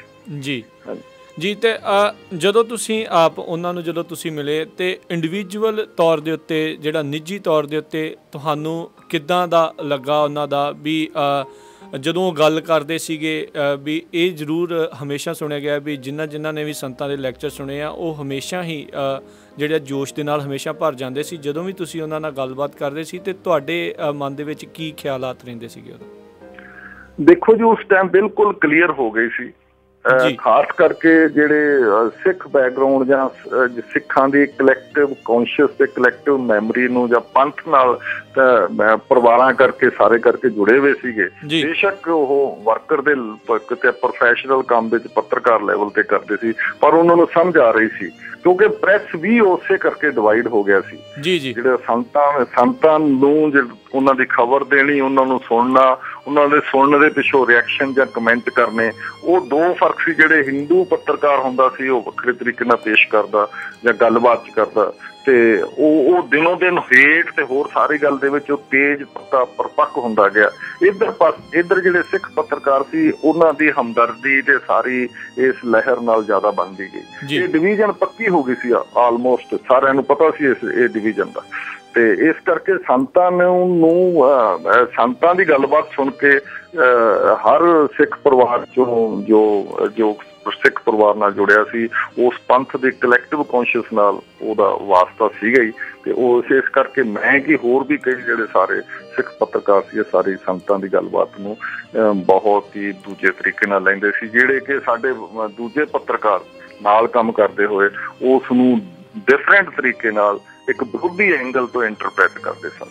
ਤੇ ਜਦੋਂ ਤੁਸੀਂ ਇਹਨੇ ਗੱਲ ਕੀਤੀ ਆ ਵੀ ਤੁਸੀਂ ਜਦੋਂ ਉਹਨਾਂ ਨੂੰ ਜਿਹੜੇ ਪੱਤਰਕਾਰ ਜਿਹੜੀ ਤੁਸੀਂ ਆਪਣੀ ਚਾਹੇ ਖਬਰ ਜਾਂ ਰਿਪੋਰਟ ਜਿਹੜੀ ਘੱਲਦੇ ਸੀ, ਕੀ ਤੁਹਾਡੀ ਜਿਹੜੀ ਦਿੱਤੀਆਂ ਹੋਈਆਂ ਰਿਪੋਰਟਾਂ ਕੀ ਉਸੇ ਤਰੀਕੇ ਨਾਲ ਕਦੀ ਅਖਬਾਰਾਂ ਦੇ ਵਿੱਚ ਛਪੀਆਂ ਜਾਂ ਹਮੇਸ਼ਾ ਹੀ ਜਿਹੜੇ ਦੂਜੇ ਧਿਰ ਦੀ ਜਿਹੜੀ ਆ ਉਹ ਹਮੇਸ਼ਾ ਸਾਹਮਣੇ ਆਈ? ਦੇਖੋ, ਇਹ ਉਸ ਤਰੀਕੇ ਨਾਲ ਨਹੀਂ ਸੀ ਛਪਦੀਆਂ, ਸਾਨੂੰ ਬੜਾ ਅਹਿਤਿਆਤ ਵਰਤਣਾ ਪੈਂਦਾ ਸੀ। ਇੱਕ ਸਾਨੂੰ ਆਪਣੀ ਹਰ ਅਖਬਾਰ ਜਾਂ ਏਜੰਸੀ ਨਿਊਜ਼ ਏਜੰਸੀ ਕੰਮ ਕਰਨ ਵਾਲੇ ਨੂੰ ਇੱਕ ਆਪਣੀਆਂ ਸੀਮਾਵਾਂ, ਆਪਣੀ ਲਿਮਿਟੇਸ਼ਨ ਦਾ ਪਤਾ ਹੁੰਦਾ ਹੈ। ਅਸੀਂ ਫਿਰ ਵੀ ਲਿਮਿਟੇਸ਼ਨ ਦੇ ਵਿੱਚੋਂ ਵੀ ਅਸੀਂ ਕਈ ਵਾਰੀ ਵੱਧ ਥੋੜ੍ਹੀ ਜਿਹੀ ਸਹੀ ਗੱਲ ਕਰਨ ਦੀ ਕੋਸ਼ਿਸ਼ ਕਰਦੇ, ਤੇ ਸਾਡਾ ਹਰ ਵਕਤ ਇਸ ਕਿਸਮ ਦੀ ਅਸੀਂ ਸੰਕਟ ਵਿੱਚ ਰਿਹਾ। ਮੈਂ ਜਿੰਨੇ ਸਾਲ ਉੱਥੇ ਰਿਹਾ ਤੇ ਜੋ ਅਸੀਂ ਕਹਿਣਾ ਚਾਹੁੰਦੇ ਹਾਂ ਅਸੀਂ ਨਹੀਂ ਛੁਪਾ ਸਕਦੇ। ਇਸ ਕਿਸਮ ਦਾ ਜਿਹੜਾ ਕ੍ਰਾਈਸਿਸ ਸੰਕਟ ਹੈ ਉਹ ਲਗਾਤਾਰ ਅਸੀਂ ਝੱਲਿਆ। ਇਹ ਵੀ ਨਹੀਂ ਸੀ ਵੀ ਛੱਡ ਕੇ ਜਾਓਗੇ ਤਾਂ ਜਿੰਨਾ ਕਰ ਸਕਦੇ ਹੋ ਇਹ ਵੀ ਨਹੀਂ ਕਰ ਸਕਦੇ। ਇੰਨਾ ਕੁ ਤਾਂ ਹੋਣਾ ਚਾਹੀਦਾ ਵੀ ਜਿੱਥੇ ਤੁਸੀਂ ਚਲੋ ਜਿੰਨਾ ਅਸੀਂ ਕੋਸ਼ਿਸ਼ ਕਰਨੀ ਵੀ ਸਹੀ ਗੱਲ ਵੱਧ ਤੋਂ ਵੱਧ ਜਿੰਨੀ ਕੁ ਹੋ ਸਕੇ ਕਰ ਸਕੋ। ਪਰ ਇਹ ਅਸੀਂ ਲਗਾਤਾਰ ਮਹਿਸੂਸ ਕਰਦੇ ਰਹੇ ਹਾਂ ਵੀ ਅਸੀਂ ਜੋ ਕਹਿਣਾ ਚਾਹੁੰਦੇ ਹਾਂ ਪ੍ਰੈਸ ਆਜ਼ਾਦ ਨਹੀਂ ਹੈ, ਉੱਪਰੋਂ ਚੇਂਜ ਹੋ ਜਾਂਦੇ ਆ। ਇੱਥੋਂ ਤੱਕ ਹੈ ਵੀ ਮੇਰੇ ਨਾਲ ਤਾਂ ਫਿਰ ਉਹਨਾਂ ਨੇ ਪਿਛਲੇ ਦਿਨਾਂ ਦੇ ਵਿੱਚ ਇੱਕ ਬੰਦੇ ਨੂੰ ਹੀ ਬਕਾਇਦਾ ਦਿੱਲੀ ਤੋਂ ਭੇਜ ਦਿੱਤਾ ਗਿਆ ਸੀਗਾ ਤਾਂ ਕਿ ਮੇਰੇ ਉੱਤੇ ਇੱਕ ਤਰ੍ਹਾਂ ਦੀ ਮੋਨੀਟਰਿੰਗ ਕਰੇ, ਨਿਗਾਹ ਰੱਖੀ ਜਾਵੇ, ਨਿਗਾਹ ਰੱਖੇ ਸਾਰਾ ਕਿਸਮ ਦਾ। ਇਸ ਕਰਕੇ ਅਸੀਂ ਤਾਂ ਖੁਦ ਲੰਬੇ ਸਮੇਂ 'ਚ ਉੱਥੇ ਕ੍ਰਾਈਸਿਸ ਵਿੱਚੋਂ ਇਸ ਕਿਸਮ ਦਾ ਫੇਸ ਕਰਦੇ ਰਹੇ ਤੇ ਇਹ ਹਮੇਸ਼ਾ ਹੀ ਹੁੰਦਾ ਹੈ। ਤੁਸੀਂ ਇਹ ਪ੍ਰੈਸ ਆਜ਼ਾਦ ਵਾਲੀ ਗੱਲ ਜਿਵੇਂ ਮੈਂ ਤੁਹਾਨੂੰ ਕਹੀ ਹੈ, ਪ੍ਰੈਸ ਆਜ਼ਾਦ ਨਹੀਂ ਹੈ। ਇਹ ਇੱਕ ਇੰਡੀਅਨ ਸਟੇਟ ਦੀ ਜਿਹੜੀ ਗਵਰਨਮੈਂਸ ਹੈ ਉਹ 3 ਦੂਜੇ ਥੰਮਾਂ ਦੇ ਨਾਲ ਚੌਥਾ ਥੰਮ ਜਾਂ 4th ਸਟੇਟ ਹੈ, ਉਸੇ ਦਾ ਪਾਰਟ ਹੈ ਇੰਡੀਅਨ ਸਟੇਟ ਦਾ। ਜਦੋਂ ਇੰਡੀਅਨ ਸਟੇਟ ਸਾਰੀ ਮਨੋਰਿਟੀ ਦੇ ਅਗੇਂਸਟ ਇੱਕ ਤਰ੍ਹਾਂ ਨਾਲ ਤਣ ਚੁੱਕੀ ਸੀ, ਆਪਣਾ ਖੜੀ ਹੋ ਗਈ ਸੀ, ਉਹਦੇ 'ਚ ਉਹਨੂੰ ਕ੍ਰਸ਼ ਕਰਨਾ ਚਾਹੁੰਦੀ ਸੀ, ਤਾਂ ਫਿਰ ਪ੍ਰੈਸ ਇਹ ਸਾਨੂੰ ਅਹਿਸਾਸ ਸੀਗਾ ਵੀ ਅਸੀਂ ਵੀ ਕੁਛ ਲਿਮਿਟ ਤੋਂ ਬਾਹਰ ਨਹੀਂ ਨਿਕਲ ਸਕਦੇ, ਨਹੀਂ ਤਾਂ ਪ੍ਰੋਬਲਮ ਸਾਰੀ ਹੋਣੀ ਹੈ ਜੀ। ਤੇ ਨਾਲ ਕਦੀ ਸਰਦਾਰ ਜਸਪਾਲ ਸਿੰਘ ਜੀ ਇੱਦਾਂ ਦੀ ਕਦੀ ਇਹ ਚੀਜ਼ ਕਦੀ ਸਾਹਮਣੇ ਆਈ ਵੀ ਆਪਾਂ ਆ ਜਿਹੜੇ ਅਸਲੀ ਤੱਥ ਆ ਇਹਨਾਂ ਨੂੰ ਇਕੱਠੇ ਕਰਕੇ ਕਦੀ ਬਾਹਰਲੇ ਮੀਡੀਏ, ਭਾਰਤ ਤੋਂ ਬਾਹਰਲੇ ਮੀਡੀਏ ਤੱਕ ਪਹੁੰਚਾਉਣ ਦੀ ਜਿਹੜੀ ਕਦੀ ਕੋਸ਼ਿਸ਼ ਹੋਈ ਹੋਵੇ? ਉਸ ਟਾਈਮ ਜਿਹੜੇ ਬਾਹਰਲੀ ਏਜੰਸੀਆਂ ਦੇ ਸੀ, ਅਸੀਂ ਮੋਸਟਲੀ ਸਾਡੇ ਕੋਲੇ ਅੰਮ੍ਰਿਤਸਰ ਮੇਰੇ ਕੋਲੇ ਤਕਰੀਬਨ ਸਾਰੇ ਬਾਹਰਲੇ ਕੁਛ ਵਿਜ਼ਿਟ ਕਰਦੇ ਸੀ, ਮਿਲਦੇ ਸੀ, ਦਫ਼ਤਰ 'ਚ ਵੀ ਆਉਂਦੇ ਸੀ। ਤੇ ਸਾਡੀ ਜਿਹੜੀ ਉਹਨਾਂ ਨੂੰ ਬਰੀਫਿੰਗ ਕਰਨ ਦਾ ਤਰੀਕਾ ਹੁੰਦਾ ਸੀ ਉਹ ਤਾਂ ਨੈਚੁਰਲੀ ਦੂਸਰਿਆਂ ਨਾਲੋਂ ਵੱਖਰਾ ਹੁੰਦਾ ਸੀ। ਪਰ ਉਹ ਹੋਰ ਵੀ ਕਈ ਥਾਈਂ ਜਾਂਦੇ ਸੀ, ਅਫਸਰਾਂ ਨੂੰ ਵੀ ਮਿਲਦੇ ਸੀਗੇ, BJP ਨੂੰ ਮਿਲਦੇ ਸੀ, CPI ਦੇ ਲੀਡਰਾਂ ਨੂੰ ਵੀ ਮਿਲਦੇ ਸੀ ਜਿਹੜੇ ਕਿ ਉਦੋਂ ਮੋਰਚੇ ਦੇ ਜਾਂ ਸੰਤਾਂ ਦੇ ਖਿਲਾਫ ਤਣੇ ਹੋਏ ਸਨ। ਇਹਨਾਂ ਸਾਰਿਆਂ ਨੂੰ ਉਹ ਮਿਲਦੇ ਸਨ। ਇਸ ਕਰਕੇ ਸਾਡੀ ਗੱਲ ਕੀਤੀ, ਸਾਡੇ ਇਨਪੁਟ ਨੂੰ ਉਹ ਕਿੰਨਾ ਕੁ ਲੈਂਦੇ ਸੀ ਅਸੀਂ ਕਹਿ ਨਹੀਂ ਸਕਦੇ, ਪਰ ਸਾਡੀ ਕੋਸ਼ਿਸ਼ ਹਮੇਸ਼ਾ ਹੁੰਦੀ ਵੀ ਉਹਨਾਂ ਨੂੰ ਦੱਸਿਆ ਜਾਵੇ। ਜਿਵੇਂ ਮੈਂ ਇਹ ਗੱਲ ਅੱਜ ਵੀ ਕਹਿ ਸਕਦਾ ਦਾਅਵੇ ਨਾਲ, ਤੇ ਉਸ ਵੇਲੇ ਇੱਕ SGPC ਦੇ ਵਿੱਚ ਦੇ ਮੋਰਚਿਆਂ ਦਾ ਇਤਿਹਾਸ ਡਾਕਟਰ ਗੰਡਾ ਸਿੰਘ ਹਿਸਟੋਰੀਅਨ ਨੇ ਲਿਖਿਆ ਸੀ। ਛੋਟਾ ਜਿਹਾ ਸੀ, 70 ਪੇਜ ਦਾ ਸੀ, 2 ਰੁਪਏ ਕੀਮਤ SGPC ਨੇ ਰੱਖੀ ਸੀ, ਉਹ ਵੰਡਦੇ ਸੀ। ਮੈਂ ਉਹ ਕਾਫੀ ਜ਼ਿਆਦਾ ਲਿਆ ਕੇ ਆਪਣੇ ਦਫ਼ਤਰ 'ਚ ਰੱਖੇ ਸੀ। ਮੈਂ ਜਿਹੜਾ ਬਾਹਰੋਂ ਆਉਂਦਾ ਸੀ ਵੀ ਤੁਹਾਨੂੰ ਸਿੱਖਾਂ ਦੀ ਜਾਂ ਸਿੱਖਾਂ ਦੇ ਮੋਰਚੇ ਦੀ ਜਾਂ ਸਿੱਖਾਂ ਦੀ ਐਜੀਟੇਸ਼ਨ ਦੀ ਸਮਝ ਫਿਰ ਪਊਗੀ ਜੇ ਤੁਸੀਂ ਆ ਪੜ੍ਹ ਲਓ। ਮੈਨੂੰ ਨਹੀਂ ਲੱਗਦਾ ਵੀ ਉਹ 70 ਪੇਜ ਦਾ ਇੰਗਲਿਸ਼ ਵਿੱਚ ਲਿਖਿਆ ਹੋਇਆ ਪੈਂਫਲੇਟ ਕਿਸੇ ਨੇ ਕਦੇ ਪੜ੍ਹਿਆ। ਉਹ ਸਭ ਆਪਣਾ ਮਨੋ ਬਣਾਇਆ, ਆਪਣਾ ਦਿੱਲੀ ਤੋਂ ਹੀ ਮਨ ਬਣਾ ਕੇ ਆਉਂਦੇ ਸੀ, ਸਿਰਫ ਇੱਥੇ ਅੰਮ੍ਰਿਤਸਰ ਡੇਟ ਲਾਈਨ ਪਾਈ ਤੇ ਆਪਣਾ ਸਾਰਾ ਕੁਛ ਉਹੀ ਲਿਖ ਕੇ ਚਲੇ ਗਏ। ਸੋ ਬੇਸਿਕਲੀ ਉਸ ਵਕਤ ਉਹ ਜ਼ਿਆਦਾ ਇਸ ਕਿਸਮ ਦਾ ਲਿਖਦੇ ਤਿੱਖਾ, ਤਾਂ ਕਿ ਉਹ ਹੋਰ ਉੱਥੇ ਉਹਦੇ ਮਾਲਕ ਨੂੰ, ਉੱਥੇ ਦਿੱਲੀ ਬੈਠੇ ਹਾਕਮਾਂ ਨੂੰ ਜ਼ਿਆਦਾ ਉਹ ਸੂਟ ਕਰੇ, ਜ਼ਿਆਦਾ ਉਹਨਾਂ ਨੂੰ ਫਾਇਦਾ ਹੋਵੇ ਉੱਥੇ ਓਵਰਆਲ ਪੂਰੇ ਪੰਜਾਬ ਦੇ ਵਿੱਚ। ਵੀ ਬਸ ਇੱਕ ਦਿਖਾਵੇ ਦੇ ਰੂਪ ਦੇ ਵਿੱਚ ਆਉਂਦੇ ਸੀ, ਵੀ ਬਾਹਰ ਦਿਖਾਵੇ ਦੇ ਰੂਪ ਵਿੱਚ ਇੱਥੇ ਆਉਂਦੇ ਸੀ। ਇਸ ਕਰਕੇ ਮੈਂ ਉਹ ਸਾਰੇ ਦਿੱਤੇ। ਮੈਨੂੰ ਉਮੀਦ ਆ ਵੀ ਉੱਥੇ ਲੋਕਲ ਲੈਵਲ ਉੱਤੇ ਵੀ ਜਿਹੜੇ ਇੰਗਲਿਸ਼ ਦੇ ਪ੍ਰੈਸ ਬੰਦੇ ਸੀਗੇ, ਕਿਸੇ ਨੇ ਉਹ ਪੜ੍ਹਿਆ ਨਹੀਂ ਸੀਗਾ। ਇਸ ਕਰਕੇ ਉਹਨਾਂ ਲਈ ਇਹ ਹੀ ਹੁੰਦਾ ਸੀ। ਮੈਂ ਸੁਭਾਸ਼ ਕਰਪੇਕਰ ਦੇ ਬਾਰੇ ਟਾਈਮਜ਼ ਆਫ ਇੰਡੀਆ ਦਾ ਉਹ ਕਹਿੰਦਾ ਵੀ ਮੈਂ ਸਭ ਤੋਂ ਲਾਸਟ 'ਚ ਸੰਤਾਂ ਦੀ 3 ਤਰੀਕ ਨੂੰ 6 ਵਜੇ ਮੀਟਿੰਗ ਕੀਤੀ ਹੈ ਸ਼ਾਮ ਨੂੰ। ਤਾਂ ਪਰ ਉਹਦਾ ਜਿਹੜਾ ਆਰਟੀਕਲ ਉਹਨੇ ਲਿਖ ਕੇ ਭੇਜਿਆ ਉਹ ਇਸ ਕਿਸਮ ਦਾ ਸੀਗਾ ਵੀ ਐਂਟੀ, ਜਿਵੇਂ ਇੱਕ ਤਰ੍ਹਾਂ ਦਾ ਪ੍ਰੋਪਗੈਂਡਾ ਹੁੰਦਾ ਹੈ, ਇੱਕ ਕਿਸੇ ਦੇ ਵਿਰੁੱਧ ਕੋਈ ਪੋਸਟਰ ਲਿਖਿਆ ਹੁੰਦਾ, ਉਸ ਕਿਸਮ ਦਾ ਉਹਦੀ ਸਾਰੀ ਰਾਈਟਿੰਗ ਸੀਗੀ। ਤੇ ਉਹ ਕਹਿੰਦਾ ਸੀ ਵੀ ਇਹ ਇਸ ਕਿਸਮ ਦਾ ਕਰ ਰਹੇ ਹੈ, ਇਹ ਕੀ ਕਰ ਰਹੇ ਹੈ। ਤੇ ਇਹ ਸਾਰਿਆਂ ਦਾ ਇਹੀ ਨਜ਼ਰੀਆ ਸੀ ਸਾਰਾ, ਤੇ ਉਹ ਖੁਸ਼ ਕਰਨ ਲਈ ਆਪਣੇ ਮਾਲਕਾਂ ਦਾ ਜਾਂ ਮਾਲਕਾਂ ਦਾ ਨਜ਼ਰੀਆ ਵੀ ਇੰਡੀਅਨ ਸਟੇਟ ਵਾਲਾ ਨਜ਼ਰੀਆ ਸੀ। ਜੀ ਬਿਲਕੁਲ। ਤੇ ਆਪਾਂ ਜਿਹੜੇ ਜੀ ਅੱਜ ਇਸ ਦੇ ਜਿਹੜੇ ਆ ਜੀ ਇਤਿਹਾਸਿਕ ਜਿਹੜੇ ਗੱਲਬਾਤ ਕੀਤੀ ਉਸ ਟਾਈਮ ਦੇ ਦੌਰਾਨ, ਜਿਹੜੇ ਆ ਉਸ ਟਾਈਮ ਦੇ ਹਾਲਾਤ ਆ ਮੀਡੀਆ ਦੇ ਉੱਤੇ ਵੀ ਆਪਾਂ ਗੱਲਬਾਤ ਕੀਤੀ ਆ। ਸਰਦਾਰ ਜਸਪਾਲ ਸਿੰਘ ਜੀ, ਤੁਹਾਡਾ ਬਹੁਤਾ ਸਮਾਂ ਨਾ ਲੈਂਦੇ ਹੋਏ ਹੁਣ ਆਪਾਂ ਇੱਥੇ ਜਿਹੜੇ ਅੱਜ ਦੀ ਜਿਹੜੀ ਗੱਲਬਾਤ ਇਸ ਨੂੰ ਆਪਾਂ ਇੱਥੇ ਹੀ ਸਮਾਪਤ ਕਰਦੇ ਹਾਂ। ਅਗਲੀ ਵਾਰੀ ਫਿਰ ਆਪਾਂ ਇਸ ਤੋਂ ਅੱਗੇ ਜਿਹੜੀ ਗੱਲਬਾਤ ਨੂੰ ਹੋਰ ਤੋਰਾਂਗੇ ਅਤੇ ਹੋਰ ਜਿਹੜੇ ਇਸ ਦੇ ਉੱਤੇ ਜਿਹੜੀ ਗੱਲਬਾਤ ਆਪਾਂ ਕਰਾਂਗੇ। ਤੁਸੀਂ ਆਪਣੇ ਸਮੇਂ ਦੇ ਵਿੱਚੋਂ ਸਮਾਂ ਕੱਢ ਕੇ ਇਸ ਜੂਨ 84 ਦੇ ਘੱਲੂਘਾਰੇ ਦੇ ਉੱਤੇ ਜਿਹੜੀ ਆ ਇਹ ਵਿਸ਼ੇਸ਼ ਗੱਲਬਾਤ ਤੁਸੀਂ ਸਾਡੇ ਨਾਲ ਕੀਤੀ ਆ, ਅਤੇ ਉਹਦੇ ਲਈ ਅਸੀਂ ਤੁਹਾਡਾ ਧੰਨਵਾਦ ਕਰਦੇ ਹਾਂ। ਪਰ ਜਾਣ ਤੋਂ ਪਹਿਲਾਂ ਅੱਜ ਦੇ ਲਈ ਮੈਂ ਤੁਹਾਨੂੰ ਇਹ ਪੁੱਛਣਾ ਚਾਹੁੰਦਾ ਵੀ ਜਿਹੜੇ ਹੁਣ ਬਾਹਰ ਬੈਠੇ ਆ, ਜਿਹੜੇ ਮੀਡੀਆ ਦੇ ਵਿੱਚ ਆ, ਜਿਹੜੇ ਪੰਜਾਬੀ ਰੇਡੀਓ USA ਦੇ ਮਾਧਿਅਮ ਦੇ ਨਾਲ ਜਿਹੜਾ ਤੁਹਾਨੂੰ ਸੁਣ ਰਹੇ ਆ, ਜਾਂ ਉਹਨਾਂ ਤੱਕ ਹੁਣ ਇਹ ਜਿਹੜੀ ਅਸਲੀਅਤ ਤੋਂ ਸਾਹਮਣੇ ਆ ਰਹੀ ਹੈ, ਤੁਸੀਂ ਉਹਨਾਂ ਨੂੰ ਕੀ ਸੰਦੇਸ਼ ਦੇਣਾ ਚਾਹੁੰਦੇ ਹੋ? ਮੇਰਾ ਜ਼ਿਆਦਾ ਮੀਡੀਆ ਵਿੱਚ ਸਾਡੇ ਲੈਫਟ ਜਾਂ ਲਿਬਰਲ ਲੈਫਟ ਦੇ ਬੰਦੇ ਜ਼ਿਆਦਾ ਕੰਮ ਕਰਦੇ ਆ। ਉਹਨਾਂ ਸਾਰਿਆਂ ਨੂੰ ਇਸ ਕਿਸਮ ਦੀ ਜ਼ਰੂਰ ਡਿਸਟਿੰਕਸ਼ਨ ਕਰਨੀ ਚਾਹੀਦੀ ਹੈ ਵੀ ਇੰਡੀਅਨ ਸਟੇਟ ਹੈ, ਉਸ ਨੂੰ ਜਿਹੜਾ ਖਾਸ ਕਿਸਮ ਦਾ ਇਤਿਹਾਸ ਹੈ ਜਾਂ ਉਹਦਾ ਬੇਸ ਬਣਾਇਆ ਉਹ ਹਿੰਦੂ ਬਣਾਇਆ, ਇਹ ਹੁਣ ਬਿਲਕੁਲ ਸਪਸ਼ਟ ਹੋ ਗਿਆ। ਤੇ ਹੁਣ ਉਹਨਾਂ ਨੂੰ ਜ਼ਰੂਰ ਲੈਫਟ ਵਾਲਿਆਂ ਨੂੰ ਖਾਸ ਕਰਕੇ ਮੀਡੀਆ ਦੇ ਵਿੱਚ ਇਹ ਗੱਲ ਦਾ ਧਿਆਨ ਰੱਖਣਾ ਚਾਹੀਦਾ ਵੀ ਉਹ ਜੇ ਸੱਚ ਇਨਸਾਫ ਤੇ ਦੱਬੀ ਕੁਚਲੇ ਲੋਕਾਂ ਦੀ ਮੁਕਤੀ ਲਈ ਉਹ ਲੜਦੇ ਆ, ਤਾਂ ਉਹਨਾਂ ਨੂੰ ਮੀਡੀਆ ਵੱਲ ਵੀ ਧਿਆਨ ਦੇਣਾ ਚਾਹੀਦਾ ਵੀ ਇਹ ਮੀਡੀਆ ਵਿੱਚ ਜੋ ਸਰਕਾਰੀ ਪ੍ਰੋਪੇਗੈਂਡਾ ਨੂੰ ਉਹ ਓਨ ਕਰ ਲੈਂਦੇ ਆ, ਕੋਆਪਟ ਕਰ ਲੈਂਦੇ ਆ, ਜਾਂ ਉਸੇ ਦੇ ਰਾਹੀਂ ਉਹ ਬੋਲਣ ਲੱਗ ਜਾਂਦੇ ਆ, ਉਹੀ ਟਰਮਾਂ ਯੂਜ਼ ਕਰਨ ਲੱਗ ਜਾਂਦੇ ਆ, ਟੈਰਰਿਸਟ, ਐਕਸਟ੍ਰੀਮਿਸਟ। ਤੇ ਇਹ ਜਿਹੜੀਆਂ ਸਾਰੀਆਂ ਟਰਮਾਂ ਇਹ ਇੰਡੀਅਨ ਸਟੇਟ ਦੀਆਂ ਰੂਲਰ ਦੀਆਂ ਟਰਮਾਂ, ਕਮ ਸੇ ਕਮ ਜੇ ਮੀਡੀਆ ਆਪਣੇ ਆਪ ਨੂੰ ਇੰਡੀਪੈਂਡੈਂਟ ਕਹਾਉਂਦਾ, ਇਹਨਾਂ ਟਰਮਾਂ ਦੇ ਰਾਹੀਂ ਗੱਲ ਨਾ ਕਰੇ, ਉਹ ਆਪਣੀਆਂ ਟਰਮਾਂ ਰਹੇ, ਇਹਨਾਂ ਦੀ ਸਟੇਟ ਦੀਆਂ ਬੋਲੀਆਂ ਹੋਈਆਂ ਟਰਮਾਂ ਨੂੰ ਉਹ ਯੂਜ਼ ਨਾ ਕਰੇ। ਤੇ ਇਸ ਕਰਕੇ ਇਸ ਗੱਲ ਬਾਰੇ ਮੈਂ ਕਹੂੰਗਾ ਵੀ ਮੀਡੀਆ ਕੌਨਸ਼ੀਅਸ ਹੋਵੇ, ਇਮਾਨਦਾਰੀ ਦੀ ਫਰੀਡਮ ਰੱਖਣ ਲਈ ਉਹ ਕੁਛ ਨਾ ਕੁਛ ਆਪਣੇ ਓਰੀਜਨੈਲਿਟੀ ਰੱਖਣ ਲਈ ਜ਼ਰੂਰ ਕਰੇ। ਜੇ ਇਸ ਤੋਂ ਪਾਸੇ ਹੱਟ ਕੇ ਆਪਣੇ ਲੈਵਲ ਉੱਤੇ ਕਿਸੇ ਚੀਜ਼ ਦਾ ਐਨਾਲਿਸਿਸ ਕਰੇ ਜਾਂ ਰਿਪੋਰਟ ਕਰੇ। ਜੀ, ਸੋ ਬਹੁਤ ਬਹੁਤ ਤੁਹਾਡਾ ਧੰਨਵਾਦ ਸਰਦਾਰ ਜਸਪਾਲ ਸਿੰਘ ਸਿੱਧੂ ਜੀ, ਤੁਸੀਂ ਪੰਜਾਬੀ ਰੇਡੀਓ USA ਦੇ ਉੱਤੇ ਆ ਕੇ ਜੁੜੇ, ਜਿਹੜੀ ਇਹ ਵਿਸ਼ੇਸ਼ ਗੱਲਬਾਤ ਆ ਤੁਸੀਂ ਸਾਡੇ ਨਾਲ ਕੀਤੀ, ਬਹੁਤ ਬਹੁਤ ਧੰਨਵਾਦੀ ਹਾਂ ਤੁਹਾਡੇ। ਸਤਿ ਸ੍ਰੀ ਅਕਾਲ। ਸਤਿ ਸ੍ਰੀ ਅਕਾਲ ਜੀ। ਵਾਹਿਗੁਰੂ ਜੀ ਕਾ ਖਾਲਸਾ, ਵਾਹਿਗੁਰੂ ਜੀ ਕੀ ਫਤਿਹ ਜੀ।